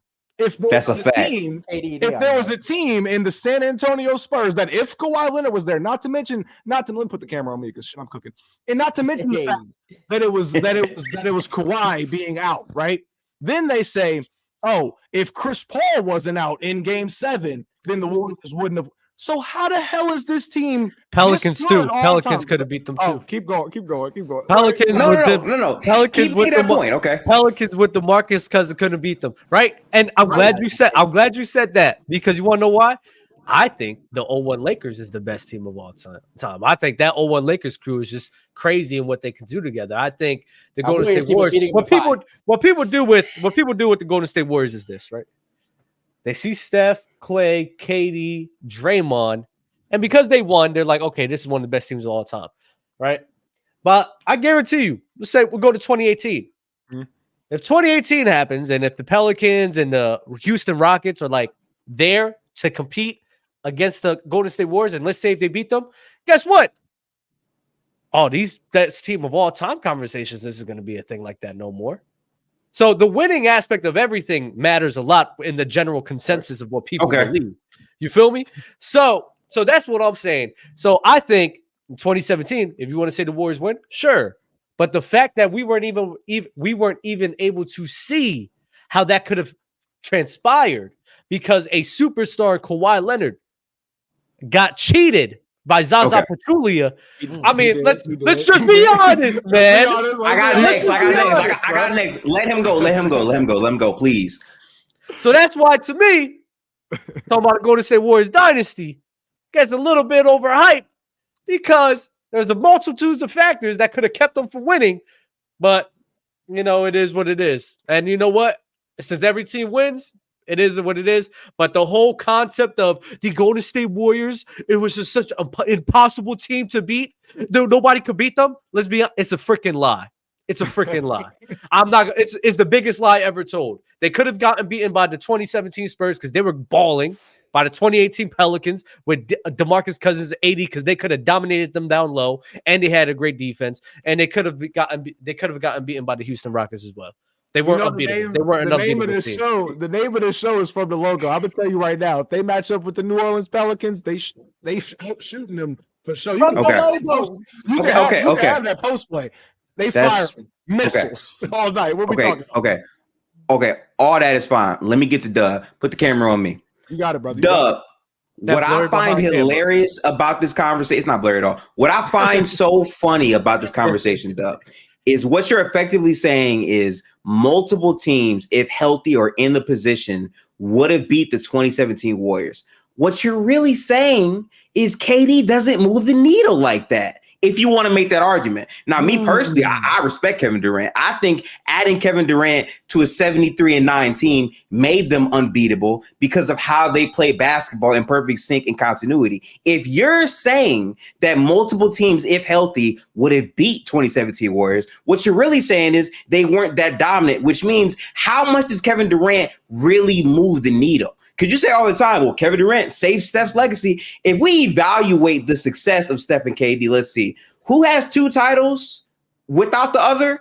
That would be Steph Curry. Who came into the Celtics series as the underdog? No. I'm you're sorry. Disgusting, sir. I'll let you say bullshit. I'll let you say bullshit. I was quiet. So you be quiet now, okay? So if you're saying these teams would have beat them, you're saying KD doesn't really move the needle. All I know is without Kevin Durant, Steph has not won but 2 championships. He's led his team to multiple deep playoff runs as well. And even in 2016, what I fail to understand is 2016, Steph is arguably the best offensive player of all time. And that year, he was better than Kevin Durant. Clearly, when it came down to the playoff series, when it no, ain't no whoa. When it comes down to 2016, Steph was a better basketball player than Kevin Durant. So I fail to understand how when KD goes to Golden State and plays in space as not the number one, but as a guy that is cooking with the team that drastically bends offense, where Ty Lue is in the finals saying our game plan is to stop Stephen Curry, where Kevin Durant gets to play in single coverage next to Steph and Clay, how a year later from 2016, KD becomes better than Steph. When Steph beat him, when it came down to it, Klay Thompson had a very big game in game 6. But what we don't talk about is in the fourth quarter when Steph was closing out the game, when he hit the high lip and said, we go on the Oracle. Yeah. When Klay Thompson wasn't game 6 Klay in game 7, and Steph dominated in game 7 and sent them home to where KD joined his team. But you're saying that KD is the reason why Steph's entire legacy was saved. But after Golden State, which is so funny to me, right, y'all? After Golden State, what does Kevin Durant do? I'm gonna go to Brooklyn and make a super team with Kyrie Irving and James Harden. They don't win shit. Right? Because now you're disgusting, sir. Stop. Because I didn't say nothing. I had a lot of patience. So let's focus. So let's focus on the point here, right? Let's focus on the point here, right? My point is only this. This is based on what Dub is saying, right? So if we're talking about their legacies without each other, when Kevin Durant leaves Stephen Curry to go to Brooklyn and has James Harden and Kyrie on his team, that's a team that was expected to win. Injuries, 100%, it happens, right? He leaves Brooklyn, does not get past the second round in Brooklyn ever, period, leaves, and where does he go next? He goes to the Phoenix Suns, where he has Devin Booker, and now he gets Bradley Beal. They got embarrassed last year. We're trying to see what they do this year, but there's a chance that they might be in the play-in based off how hard their schedule is now. But we look at Steph. Steph is a player that earned every bit of his contract, stayed in one spot the entire time. The organization drafted players around him based off his skill set, how strong he was, and they won championships. Kevin Durant has never been in a situation where I'm the best player. I've stayed here the entire time. I'm in position to win. I stayed here to win, and they won building a team around me. Regardless if you think Kevin Durant is a better player than Steph Curry or not, that team was not built around Kevin Durant. That team was built around Steph Curry. That's facts. Hey, talk to him. Okay. Can we understand something? From 2010, Jalen, I gotta eat her, please. There's no season where Stephen Curry was better than Kevin Durant. Not one season. Kevin Durant was always the second. Hold on, listen. Kevin Durant was always the second best player in the league to LeBron James. That was the conversation we're having. Even when Steph had that great 2016 season, he was not better than Kevin Durant, and he wasn't better than LeBron James. Just because you have a season where your team plays great and that team is built amazing around you doesn't make you better at basketball.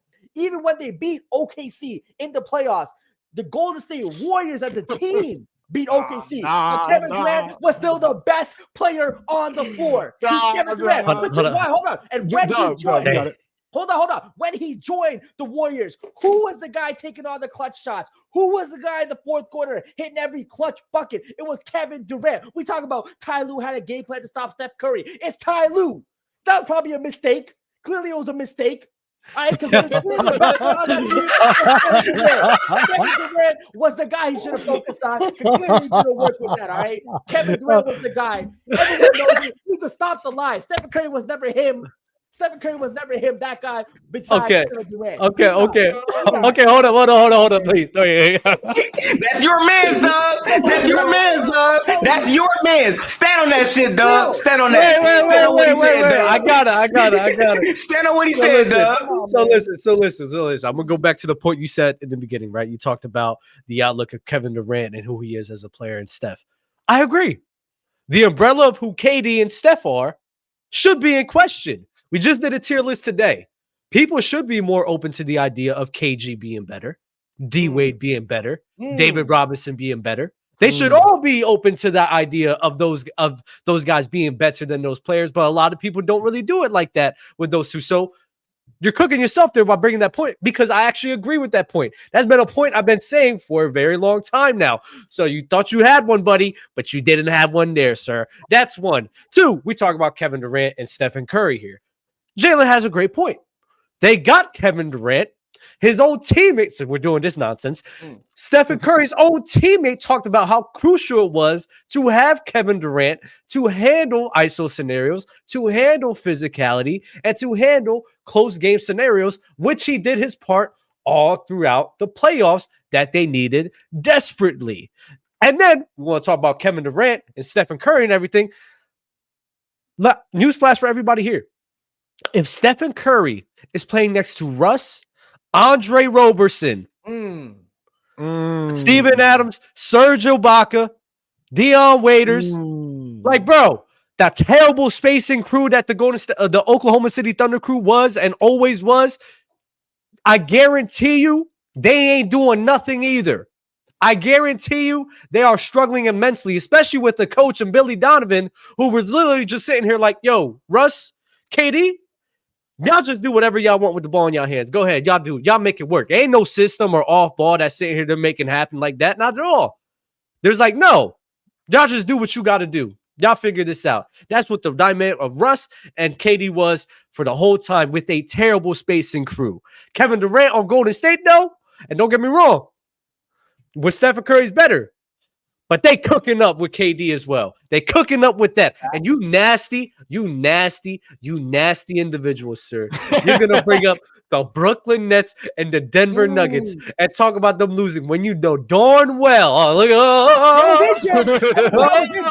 dang well that KD could be sitting on a ring right now if his co-stars didn't get hurt. Facts. Oh, even in 2015 when KD was hurt in 2015, that was a good team that could have made it work.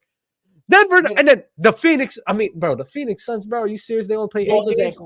After this season, you can sit here and have that claim. Not from last season, bro. Let's be honest. Let's be honest. Gifted. Turn that smiley face upside down, sir. Flip it around. Okay, so you got it. Are you done? You done? Okay. So let's go back to a couple of things you just said, right? I was mentioning Kevin Durant without Steph Curry, what's happened before Curry and after Curry. And what I was pointing to is going to Brooklyn to build a roster of star level players to play with him to win. I said injuries happened. They didn't win. That's what happened. They were not good enough to win. Even without that, they did not have great playoff success. If you want to say that if he hit the shot versus the Bucks, they win, I think that's really hearsay because Harden's hamstring was clearly cooked and Kyrie was still hurt. So I don't think that's the reason I didn't bring that up. Yeah. Okay. Because I'm not going to assume that they're going to win the chip because Harden is playing on one leg. And ultimately, how we're going to judge these players are, did you go all the way and did you win with the roster built around you? Regardless, he didn't do it. You can draw up a bunch of hypotheticals about, maybe if this or that happened. Logic. I know you don't. I know you don't agree with that logic. Okay, so you agree with that logic? The wins and losses logic? Dub, listen, I put my hands up and let you talk. I would love that same grace. I put my hands up and let you talk. Do you agree? Do you agree with that train of thought, though? Do you agree with that train of thought? What? That wins and losses nonsense? I didn't take you as a guy that did. No, I care about the impact you gave towards your team winning. I don't think that just because you don't win the end all be all matters. But I'm talking about this. I'm talking about the fact that Kevin Durant, without Steph Curry, for the Oklahoma City Thunder, he was put in position where he could have won. They went down my bad. They were up 3-1 to Golden State. They should have won that series, right? They look like the more physical team. A lot of people say that if they beat the Warriors and went on, that's probably their season to win the chip. But they did.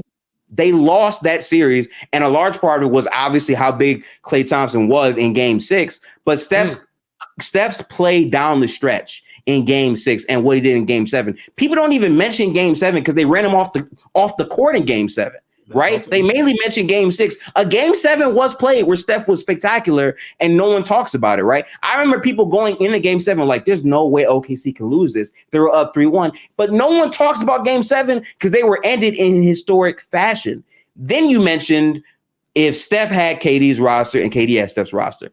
Guys, the reason why the Golden State Warriors were a dynasty and why they were so good is because the way Steph's game complemented everyone else. Steph Curry, Klay Thompson, and Draymond Green. They're three players that are so good as a trio because they complement everyone's weaknesses, right? Steph, he's not as tall, he's not as physical, he's not a great defender like Draymond Green and Klay Thompson. But because of Steph's off-ball play, he's able to put Draymond in a position where he can have the ball to make more decisions and make other players around him better. And the spacing of Steph and Klay off the ball creates opportunities for other players. If you eliminate Steph Curry from that team and you replace it with Kevin Durant, there is no telling that Draymond's screen setting for Kevin Durant is going to be the same because KD is what? An ISO player. You think Kevin Durant, hang on. You think Kevin Durant is going to be asking Draymond Green for multiple ball screens? Do you think Kevin Durant is going to be playing off ball to the level of a Stephen Curry? Yes.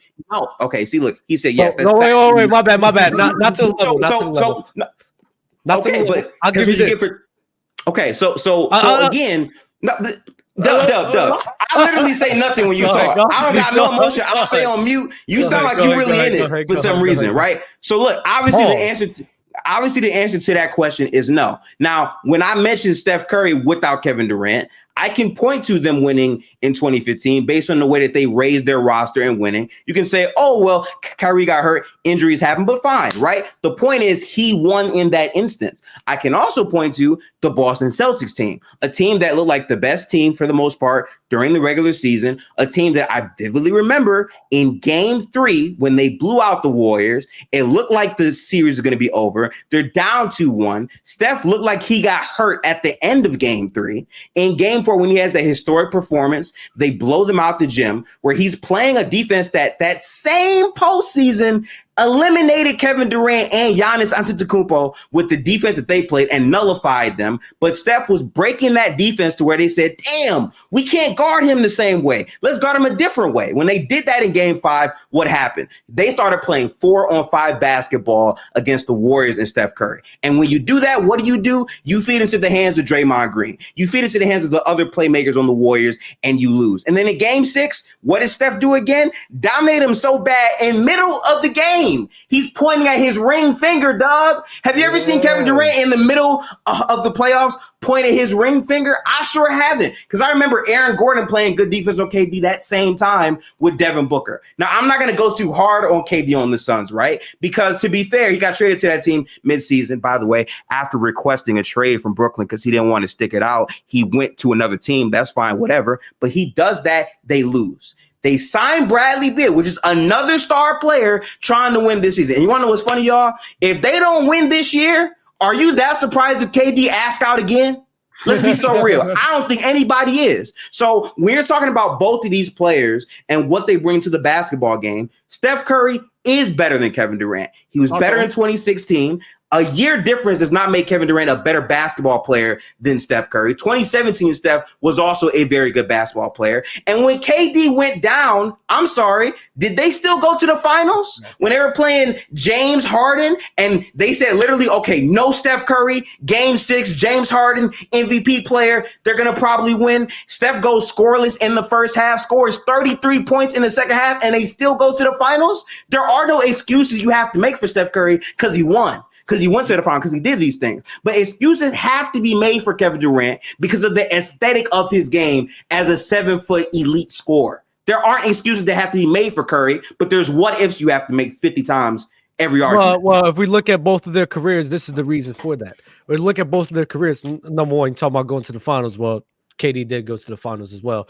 But we're talking about you're talking about KD being mainly an ISO player. Like, that's where you're cooked right there, buddy. Number one, KD is not just an ISO player. KD is a guy that moves extremely well off the ball, especially next to Russell Westbrook. He did that a lot with Russell Westbrook. He did that a lot on the Brooklyn Nets. He's done that a lot for the whole entirety of his career. So the reason he didn't do it as more often is because the coach he didn't have in Steve Kerr. And like I said, is he moving to the degree of Stephen Curry off ball? No. But he's still going to be running those off-ball actions, those motion offenses that the Golden State Warriors were doing, because they were doing it with Stephen Curry on and off the court. It would do it when he was on and off the court. So it's not like they were predicated in that motion offense with Stephen Curry. No, that's something they were running with and without him. Look at the Portland Trail Blazers. Without Stephen Curry, what were they doing? They were cooking with Klay Thompson dropping 40. They were cooking with Draymond Green doing what he was doing, right? So it's not like they're incapable without Stephen Curry. They were definitely much capable without Stephen Curry. And if you add a Kevin Durant, especially a prime Kevin Durant to that, guess what? The offense is still going to be an extremely great level. And the defense is going to be better because of the liability that Kevin Durant isn't, similar to how Stephen Curry was a liability, and they need to sit here and help his ass every single postseason run. That's exactly what they did. We look at Stephen Curry. You see, this is the thing about Stephen Curry. He did not sit here and have all of these discussions and talks of being this crazy elite player until when? Until Steve Kerr. So you're putting him in Kevin Durant scenarios with Billy Donovan and Scott Brooks, none of them are great system offensive minds at all. Not one of them. So you put him on a crew like that. What do you think is going to happen where they're going to probably have him in more ISO scenarios because they don't have that motion offense? So guess what's going to happen? The very thing that Stephen Curry's partner in crime, Draymond Green, was saying, the very thing he struggled with is the thing he's going to have to be doing more, especially at that time frame. No, sir, he's not going to be succeeding the same way. The reason why we talk about KD the way we do and Stephen Curry the way they do, because Stephen Curry was blessed to have a scenario like that with an elite defense, with great offensive weapons on his crew, and a great coach. So yes, it's a different lens to look at, bro. Yes, you're going to carry that weight. Dub is saying that Stephen Curry and his game, he needs to thank Steve Kerr for what he's done for his career. Because without Steve Kerr, guess what? He's right though in a sense. Steph ain't gonna be in these magic combos. We have to. That's true though. That's right. We have to acknowledge that Steph has been put in a perfect situation with very unique players. Let Dub go, please. Oh wait, let me add to this. Hold up. Steph has been blessed to be put in a situation to play next to a guy like Draymond, who is an all-time great defender, can guard multiple positions, and I did not know you needed help, Dub. And a guy like he wanted to tag in. Let him get it. And a guy like Klay Thompson, who's an all-time great shooter and could be the guy to guard their best perimeter player. So you have two players who have these kind of all-time great skill sets to put around the all-time great skill set of Steph Curry. While Kevin Durant, his skill set wasn't necessarily optimized. Yes, we understand that he's moved to team and put himself around talent, but putting yourself around other talented players doesn't necessarily mean your skill set is optimized. So with Steph Curry, the team was built perfectly around him, while Durant, when first in OKC, the team wasn't built perfect around him. They had great players, but it wasn't built perfect. They still got to the finals. And then we have to also know the injury situations that happened when he went to the Brooklyn Nets, when he went to Phoenix, and these other situations where either he got hurt or his players. Because I could simply make a case, hey, look what happened to Steph Curry in the finals when Kevin Durant got hurt against the Raptors. They got cooked by the Raptors. But we understand that Klay also went down. And the Raptors team with Kawhi Leonard playing the way he did is the reason why Steph lost. It's not necessarily a bad thing against Steph, but if you take away the context, like a lot of people want to take away the context with Kevin Durant and simply say Kevin Durant never won a ring without Steph, use the context in their situations, it's a very different story.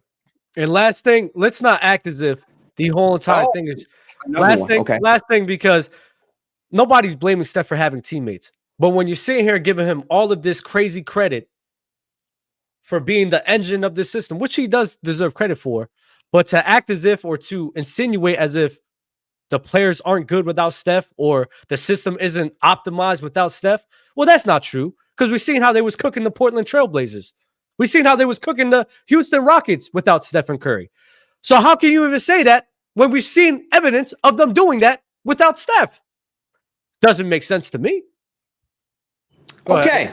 So I really love that both of you chose to came together to try to, lend some good points to the conversation. I get it, right? Like, it's not easy to take my logic straight on.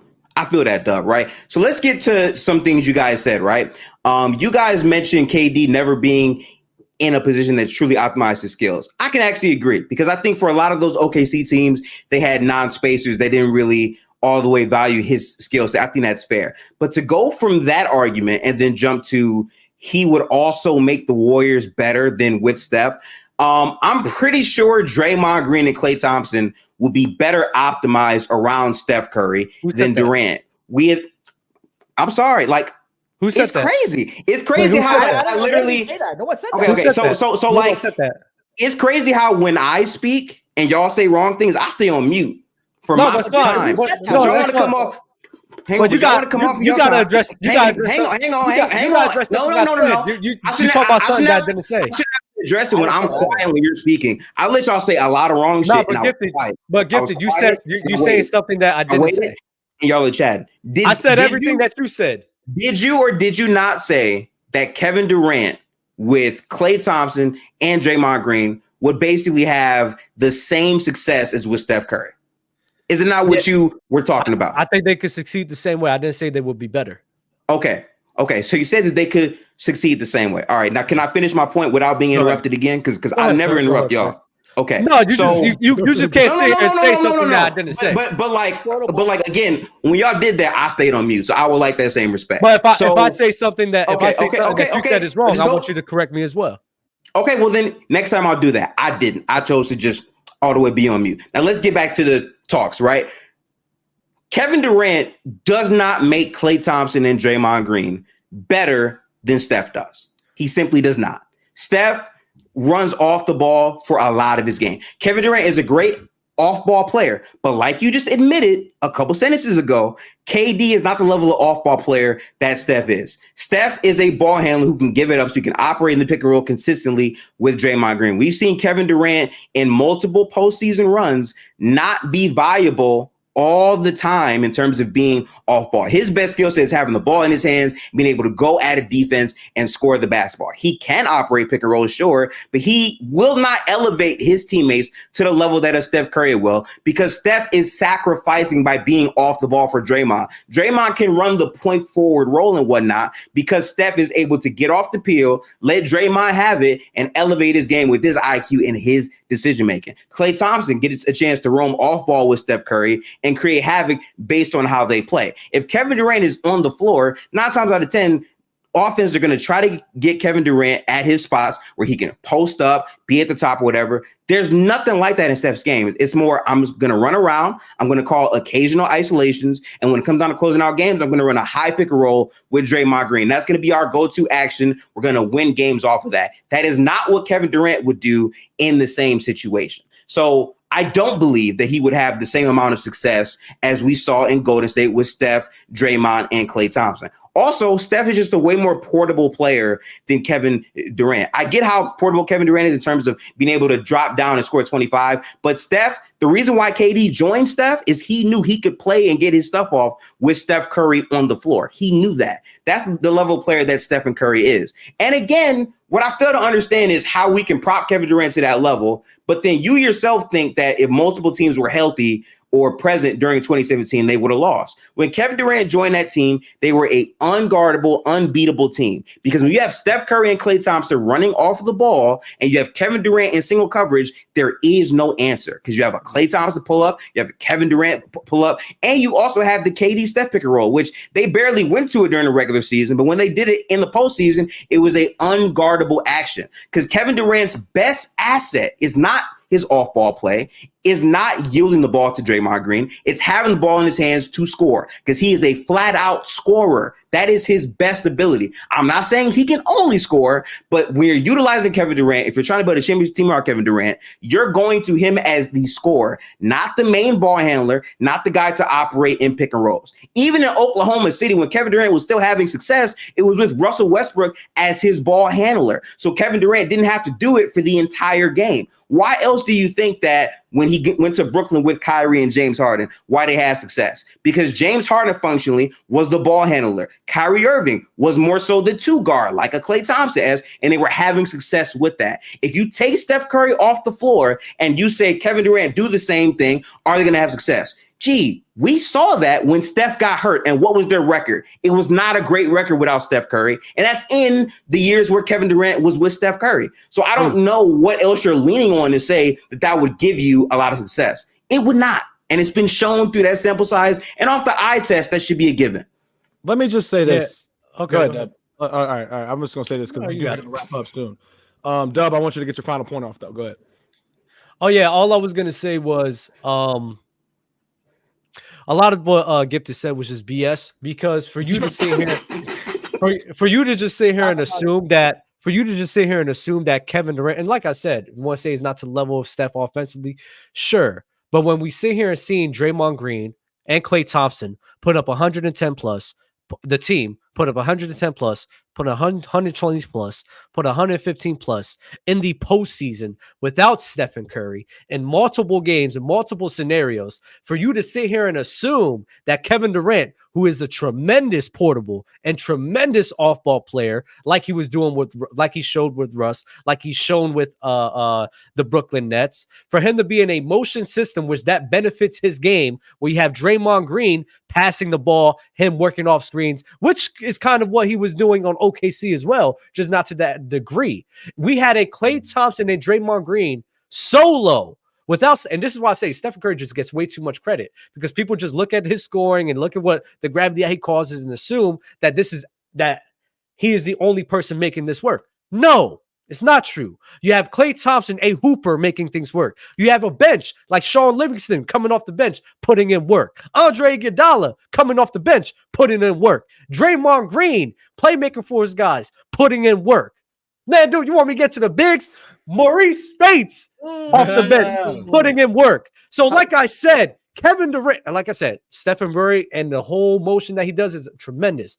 Kevin Durant has that ability to do that as well. And if he's on that Golden State Warriors crew who has shown the ability to perform even when Steph is struggling to perform great, even when Steph is not there to perform great, there's no reason to doubt that Kevin Durant in that scenario is going to perform great with that crew as well, with a better defense because he was a better defensive player.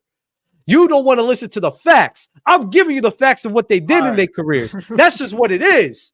I'm sorry. That's what the facts have told me. The facts have told me the Golden State Warriors can function without Stephen Curry. The facts have told me the Golden State Warriors can have a high offense without Stephen Curry back in 2016.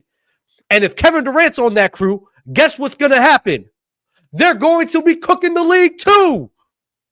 All right. It's not a hard concept to understand. And what was Steph doing when Klay was hurt? What was Steph doing when Klay was hurt those games?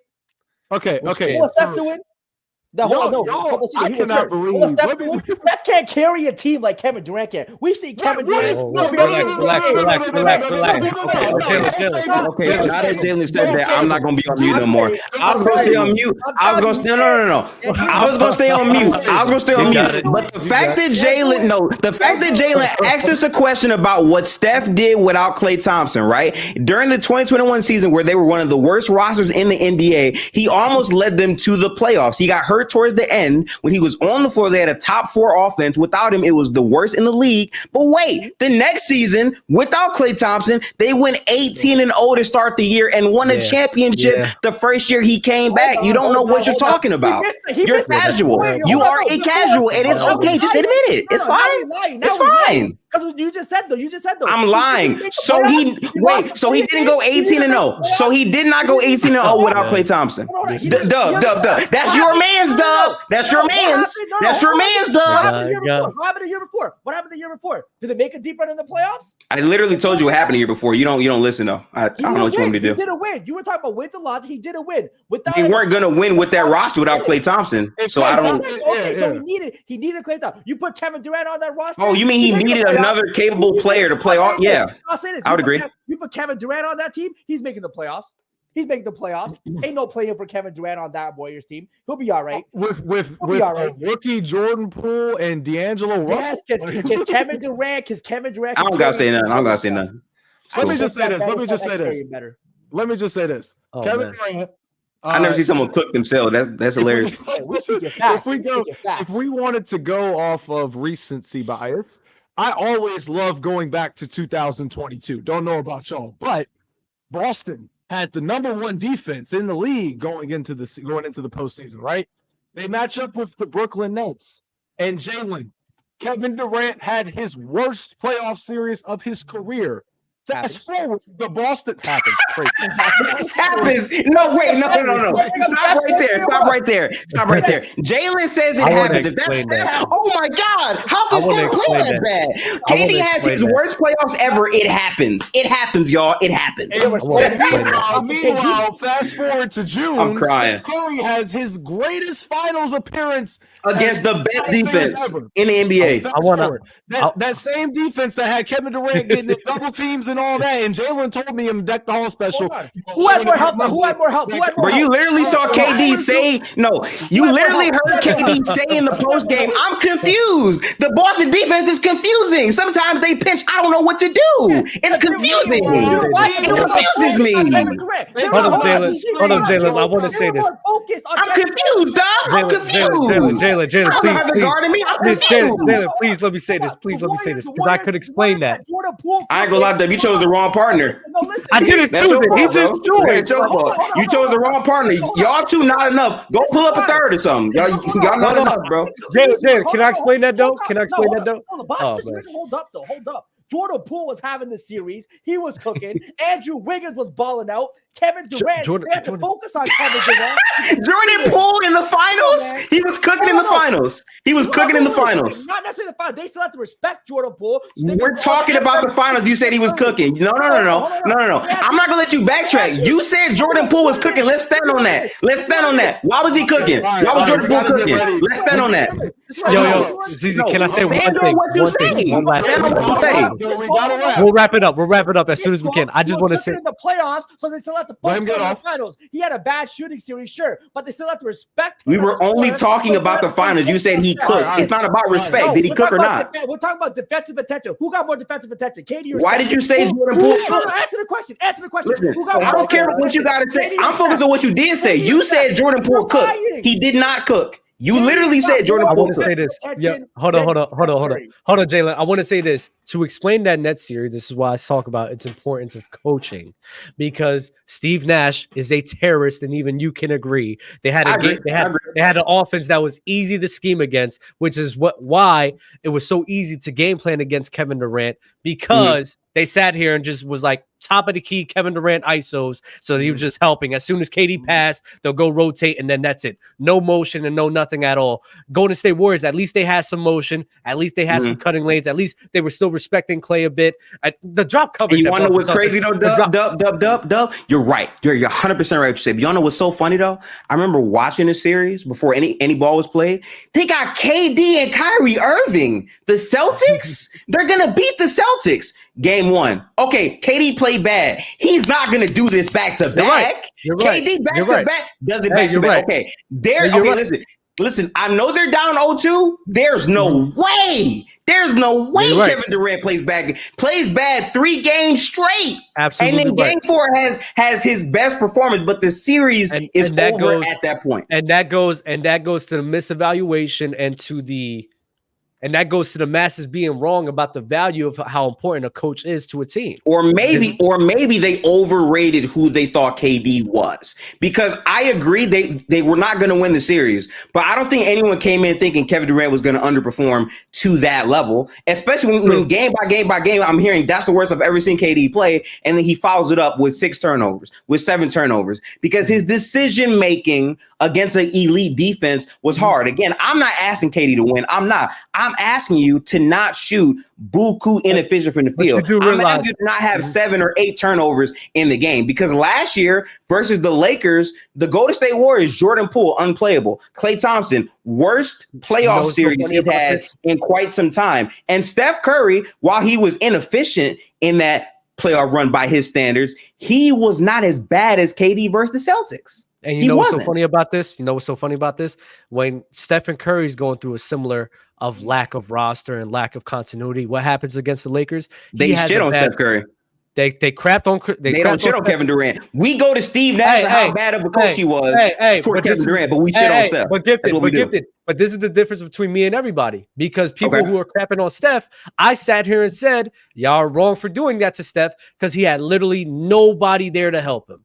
And I kept the same consistency with Kevin Durant that I keep with Stephen Curry, where you're around a crew where they can easily game plan on you. I seen them leaving Clay open, putting Curry in ISO scenarios. I seen a bunch of times where he get in the middle.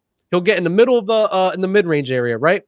And they'll be ready to trap. And he's looking to make a pass, but he knows once he make that pass, they're gonna help. And it happened numerous times where it's like Steph couldn't know what to do because it's the scenario which he's part of. So at least with me, I'm being consistent with KD and Stephen Curry. I'm saying when both of them are in terrible crews right now, and I think Brooklyn Nets was a terrible coaching crew. I get they had Kyrie Irving, but I was a terrible coaching crew with not great pieces. They were leaving everyone open besides Kyrie and KD. I'm looking at that. I'm gonna give him some leeway, similar to how I give Stephen Curry last year. But the difference is, with a bad crew, I think our leeways are different, right? Because with a bad crew, again, I'm not expecting Kevin Durant to have a high level of success. I'm asking you to play at near baseline levels. He did not. He played terribly versus the Boston Celtics. Steph Curry played good, not great, and by his standards, not great, but he But played Stephen- significantly better the than what thing Kevin is- Durant did versus The thing Celtics. is with Stephen Curry, when Stephen Curry plays bad, nobody talks about it because the That's team what I'm wins. saying. When Stephen Curry plays bad against the Memphis Grizzlies, because he played bad against them, it wasn't even close to Stephen Curry levels. They don't cook him at all because they won that series. He played bad versus Memphis to you? Did Durant ever have a situation where he was able to play bad and his team Was that Steph Curry levels? Whose fault is that? It though? was.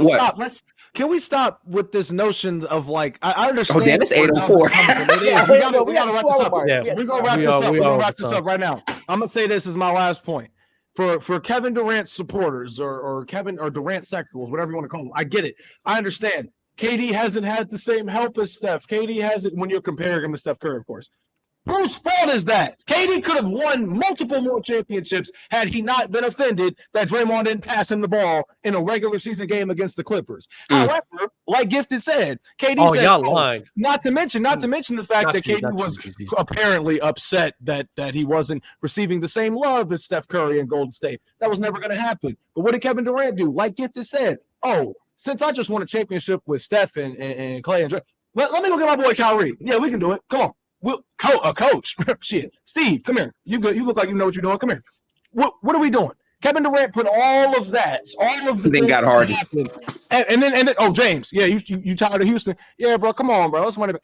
Bro, all of these things were Kevin Durant's ideas. He could have won more championships. And then that would have pushed KD's narrative really ahead of Steph's if they had kept winning them championships and KD kept winning them finals MVPs. That would have been something that we could have talked about. And then Steph would be getting shit on a lot more than he is now. But that's not the case. Kevin Durant has won it. Kyrie, James Harden, now D-Book. At one point, D-Book and CP. Old-ass CP at that. But damn, like Kevin Durant has won it so much since he left Golden State. All Steph Curry got when KD left for his replacement is Jordan Poole, who they got through the draft. And they replaced Kevin Durant with Andrew Wiggins. And Andrew Wiggins was able to be second in finals MVP voting for a stretch. All-star starter, all that. All because of the Warrior system that Kevin Durant played his best brand of basketball under. So, that being said, this was a great episode, ladies and gentlemen. Oh, my goodness. Great episode. Shout out to the boys. Gifted. Shout out to my boy Dub. Shout out to my boy Jalen. Shout out to my boy ZZ Huncho, the GOAT, the greatest of all. I mean, the point of the matter is this was phenomenal.